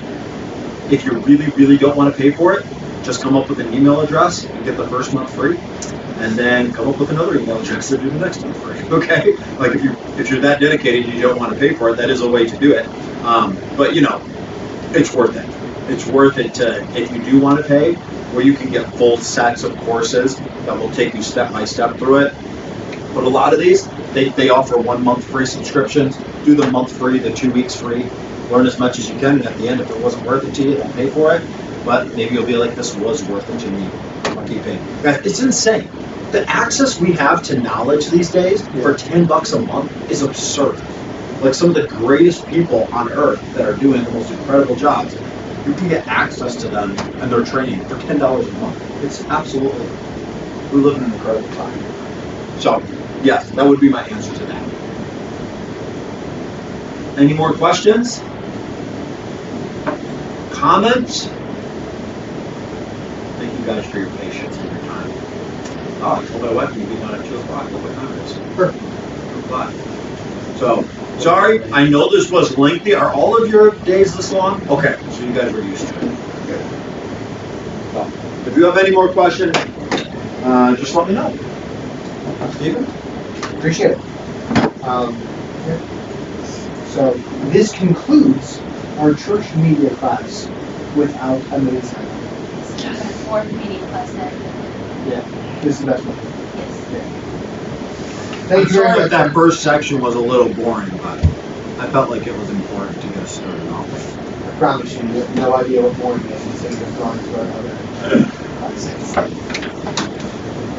And with that, So what do you do when you go to, you said you're traveling around?